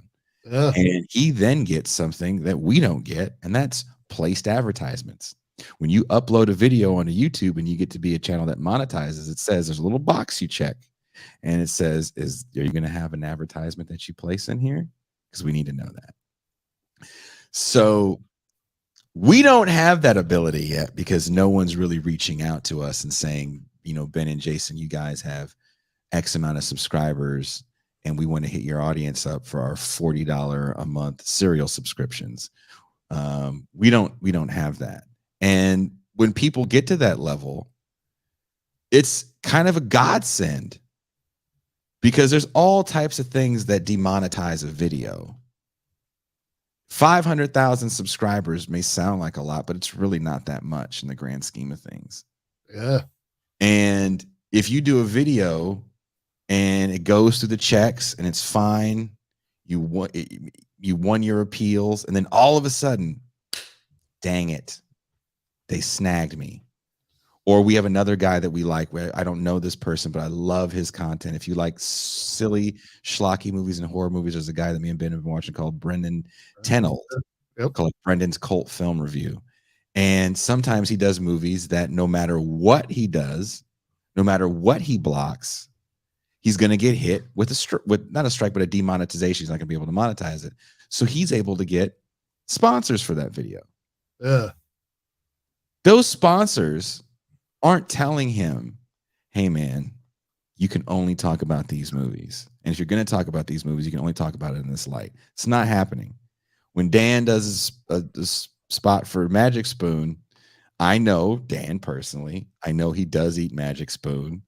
I think he gets it free. I'm not sure totally, but there's some honesty coming from that spot. But they're also not making him change the way he does his show. If we get any sort of ads on our stuff, there's a judgment that comes from that. Yeah. You're going to say, oh, Jason and Ben sold out. This is the right wing pivot. They're doing ads now for, insert thing here. It's never going to be that big what we're doing ads for, because the people that are paying for these ads, Citibank ain't calling up Jimmy Dore or Sam Cedar to do ads.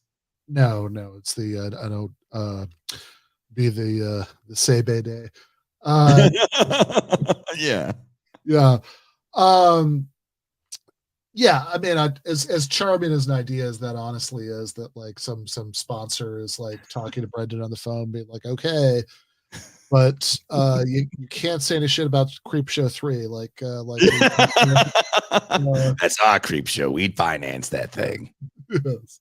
You have to say that was the best one. Yeah.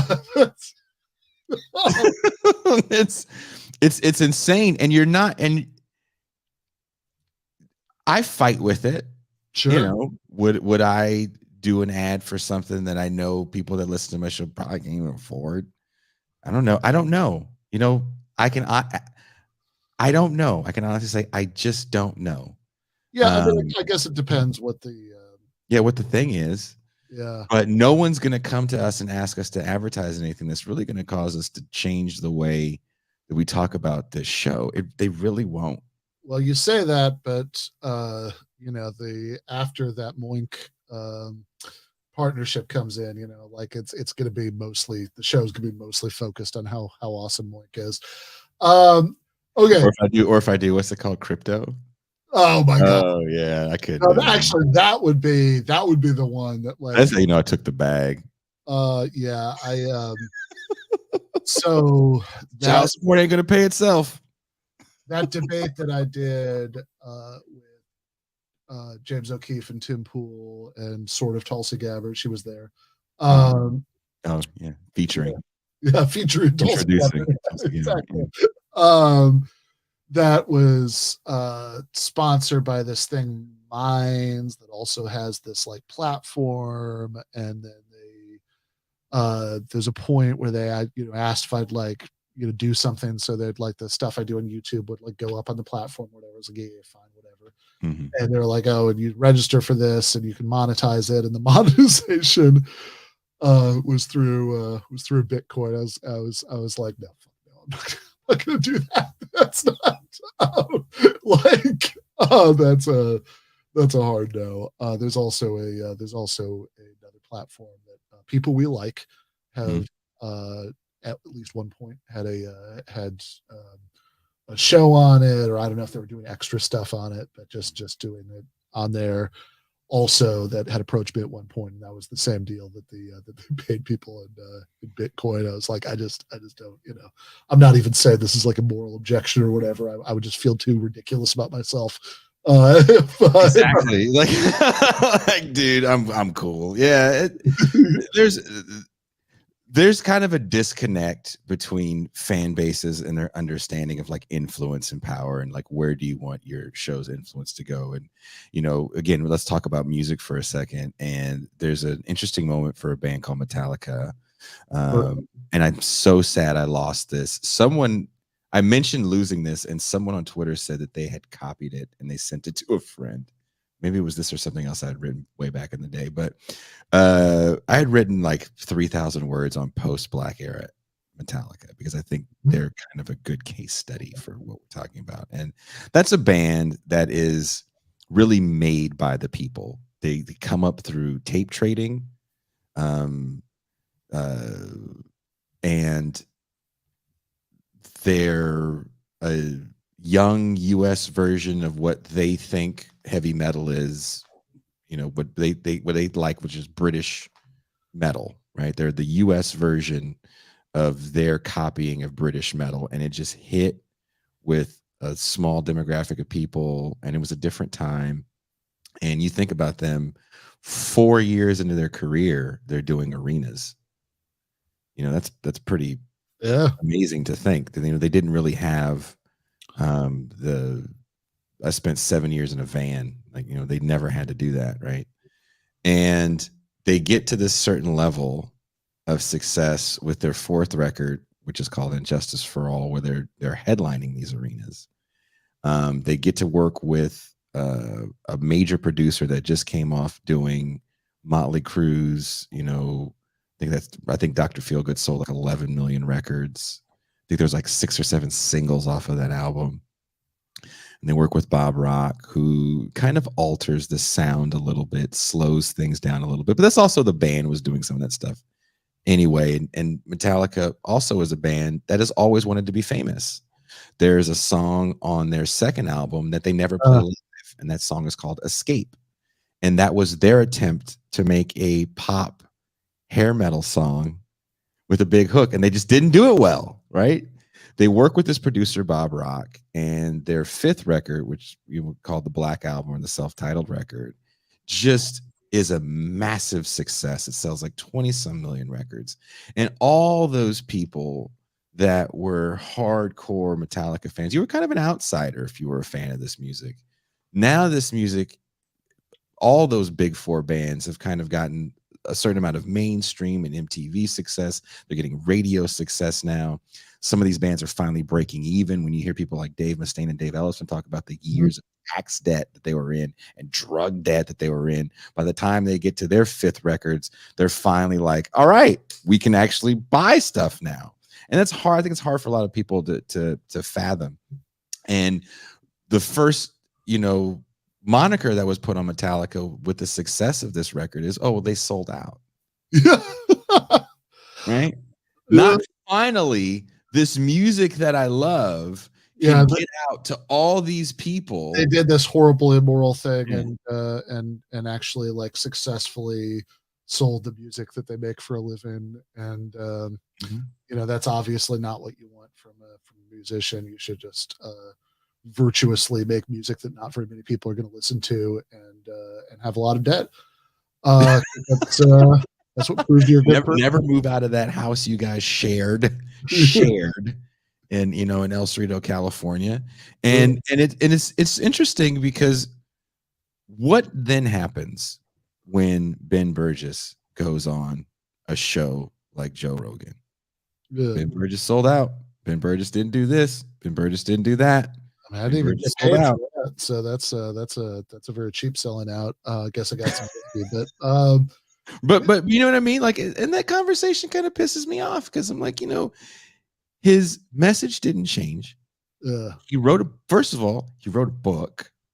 That's why you got on there. You wrote a book, and all the stuff that people got mad about that I said on the show. And like, we're like, oh, you didn't stand up to Rogan. We said such and such, it's like, because like in response, you said blah, blah, blah. It's like, yeah, blah, blah, blah is what I said in the book. The book interviewed about.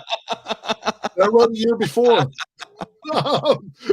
Yes. But whatever. People are, people who get mad about that stuff don't read. Okay. A couple things before we go.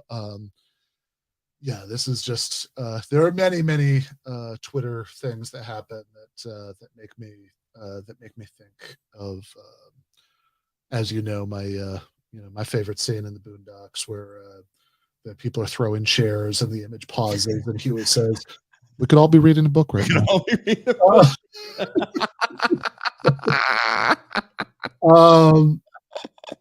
But since Jake tells me in the chat I need to grift harder so I can pay him more, there you go. That's the real truth right there. Yeah, exactly. There was a super chat question about your opinions about Cheap Trick. What is the question? I will give it. Let me see if I can scroll. I will definitely give it. I have no problem giving music opinions.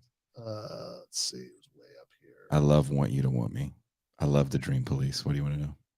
Says Cheap Trick the first and best pop punk band. Not even close. Okay. I would never call Cheap Trick pop punk. I don't know who would call them that. They're too intricate with the way they play those songs. It's not overly simple. Pop punk actually has a tenor with the vocal stylings, in my opinion. It starts from Billy Joe from Green Day, kind of having this fake British accent when he sings, and you start to have everybody do that kind of whiny, weird, fake British accent, major chords. There's not a lot of minor stuff in pop punk because it's poppy. I wouldn't say the same thing about Cheap Trick. I think the vocal stylings kind of matched the era, if you will, of big 70s rock. They write fun songs, but I would never say that the songs they wrote were pop punky or proto pop punky. I really think that genre of movie, maybe you could look at band like The Descendants maybe and say that they could be a proto to that, but even then, I'm sure people would push back, and I would maybe agree with that. I think the proto of that is Green Day in 1994. They lay the groundwork for what will become a genre that I'm not a big fan of. Fair enough. So also, let me just see if we actually have this. Yeah, there we go. So this is the that's the warm up. This is for absolutely no reason whatsoever, except that I think it would be fun to have you respond to this. I saw a lot of people Q2ing this on Twitter today, and so I just couldn't not present it to you on the show. Jack Wagner asks serious question. You sent me this, yeah, you sent me this, and I had a, The Grateful Dead is not the greatest band of all time for the United States. Then who is? Anthrax. Fair enough. The Monkees. Of all the bands I would like more than the Grateful Dead. Look, I have personal ties to that band. I'm talking to you through a microphone cable that was handmade by Kid Candelario, who worked for the Grateful Dead until Jerry died, until they were doing when they were doing the Ken Kesey acid test to when Jerry died. I actually got to know people that were in the Dead, not the main members, but guys that would fill in.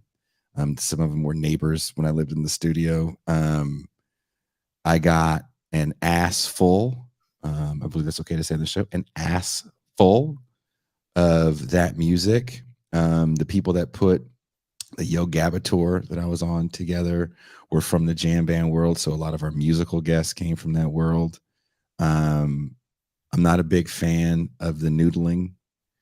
I'm not the biggest fan of the music. I respect a lot of what those people do in regards to the way they go about what they do. As far as you don't have a lot of ads, and they're not big social, even today, they're not big social media presences. They just go out and they play. And they play and they play and they play. And you cannot like the music if you want, but you can't really shit on the musicality because everybody in that band is a beast at whatever instrument that they're playing. And even the singers can like really sing. So, a lot of even what I did musically came from hearing the stories of that work ethic. And even what I do with my show, maybe to a fault, embodies a lot of that work ethic, because I think you do get better when you play in front of people. If you don't play in front of people a lot, if you play in front of your friends locally, you don't know how to handle a heckler. You don't know how to handle a bad night.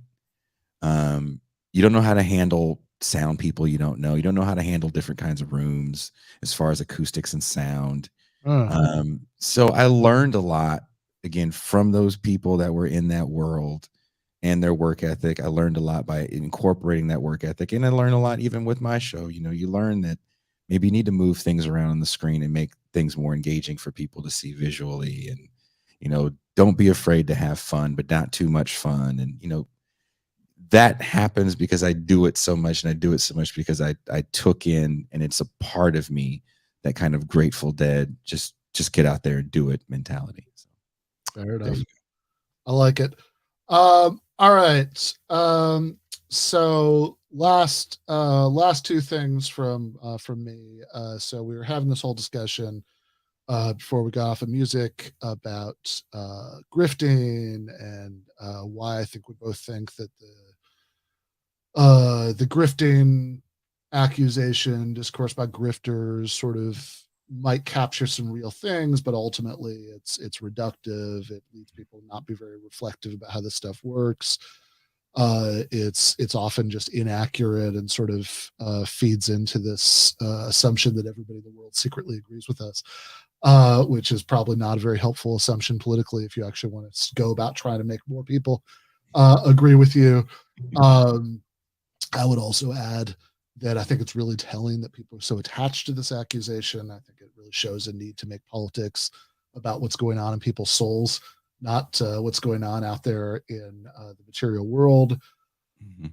But I do not feel like this discussion would be complete if we didn't have one example that's in media of what I do think is probably you can make a really good case is honest to God grifting.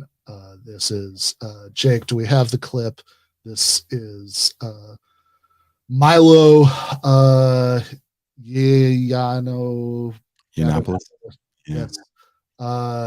Milo Yiannopoulos, who after he was canceled by the right for his age of consent comments, people think that the left tried to deplatform him, did something. That's what built his career. What is the age of consent stuff being a little too hot for conservatives to handle. That ended his career. And after that happened, he cast around for who would still have him, and he came up with Finding Jesus. And in this clip, he is explaining one of the tangible effects of finding Jesus, and according to him, no longer being gay, had on his life. This sounds so stupid, but this is just how I think that God reveals himself to us, right? This is just my experience of it. I was somebody who invariably, without exception, always used to make dogs go crazy. So we have a friend who's a political candidate down here, right? And her campaign manager has 2 of these little yappy dogs, and they would not stop. I couldn't be in her house for more than 20 minutes because it would drive everybody crazy. Even growing up, we had Alsatians, we had Black Labradors. They just didn't like me at all. The dogs don't bark at me anymore, and it happened almost overnight. Well, I think part of this pivot to Jesus also has something to do with the time he spent with Joe Exotic in the Tiger King documentary. I think we are not really painting the whole picture here. There's a little bit of Joe Exotic and a little bit of Milo. Yeah. And you can take that any way you want to take it. Yeah,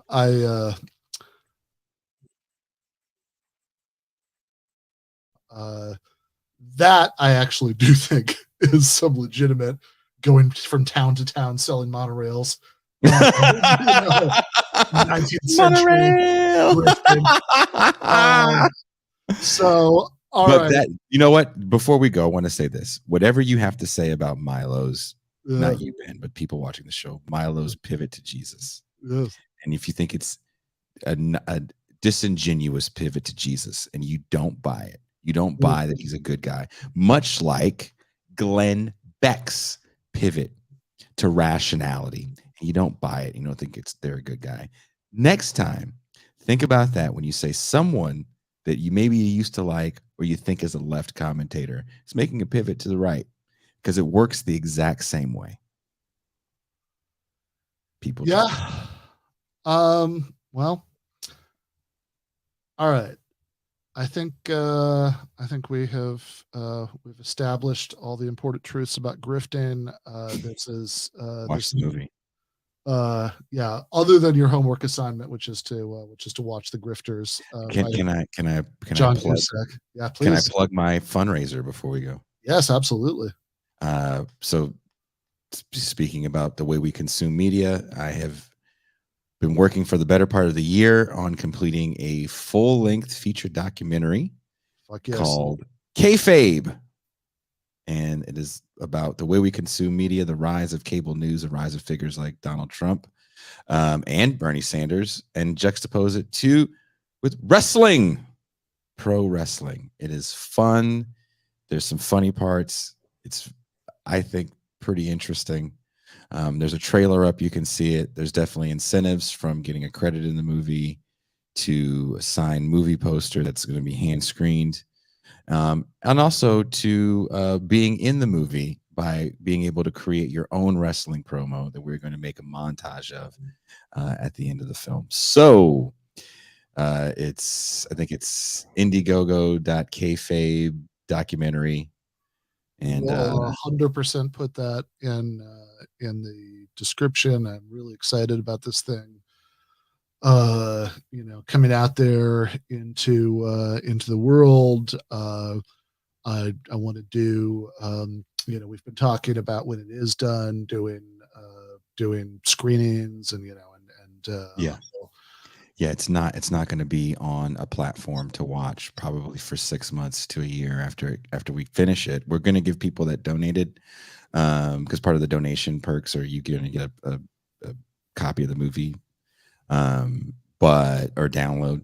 But I don't want to make it easily available, and I actually want to do some crazy thing where we have screenings, we watch it together, and of course we have a Q&A discussion afterwards. So it's going to be fun.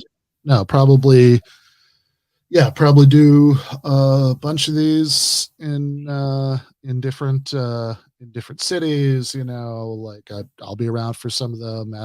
Talk to Jason about his movie after. Do Q&A. I think this potentially going to be a lot of fun. And I want this to happen as soon as possible. So please do donate to that. Speaking of doing stuff in person, the Monday after next. Jason is going to be in one of these seats near me that you can't see because the camera's angled at me right now. And our live show producer Jordan is going to be in one, and Matt Chrisman just confirmed earlier tonight. Ooh, this is going to be so much fun. That he's going to be in one. So much fun.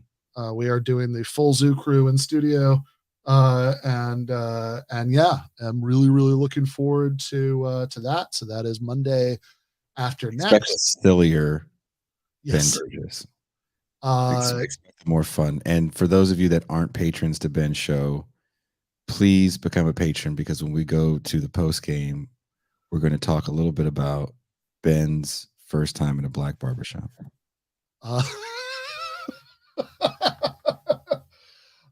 Yeah, we can do that story. Ben drinking brown liquor in a black barbershop. That is I was trying to think as you said that. Was that actually the first time it might be. I mean, actually the people, like when I lived in Atlanta, I always got my hair cut at the same place, and that was I think not what you would standard, that was pretty white. So if you got your hair cut there, you'd look very different. Sure. I believe that. So yeah, we can definitely we can definitely tell that story, which is actually a much more interesting story than it sounds, given the context of being there. There was brown liquor involved. There were other notable things going on at other times that night, so we can get into notable things with notable people. So we can get into all that, that does sound very post-gamey. But even in the main show, yes, this is going to be a much lighter kind of episode than a lot of the ones we do, just because we're sort of trying out the full crew in the studio. We haven't quite figured it out yet, but talk about movies or something, just have some fun with it. So really looking forward to that a lot. Going to do a much more standard kind of episode next Monday. Going to have Matt McManus on, finish talking to him about his book that we kind of did a preview of a couple weeks ago. And I think also I'm doing a debate with Brad Palumbo on student debt forgiveness. So that might be, I think that's going to be ready, so we can play that as part of that episode. So all kinds of good stuff coming up. And in the post game right now, Kt Baldassaro, I think we Baldassaro. yes, exactly. Kt, Jair Bolsonaro's niece is going to be down. Poor woman. No, she doesn't deserve that. But is going to be joining us, talk about the Hollywood strike, tell some purge stories. Really looking forward to that. Hope everybody is watching This Is Revolution podcast, which is, I don't know, 9 or 10 nights a week. It's on Monday through Thursday, Tuesday through Thursday at 6 p.m. Pacific, and Saturday at 9 a.m. Pacific. We will be doing a show tomorrow on the unbearable futility of whiteness. Whiteness studies, but I might learn some shit about myself. I should watch that.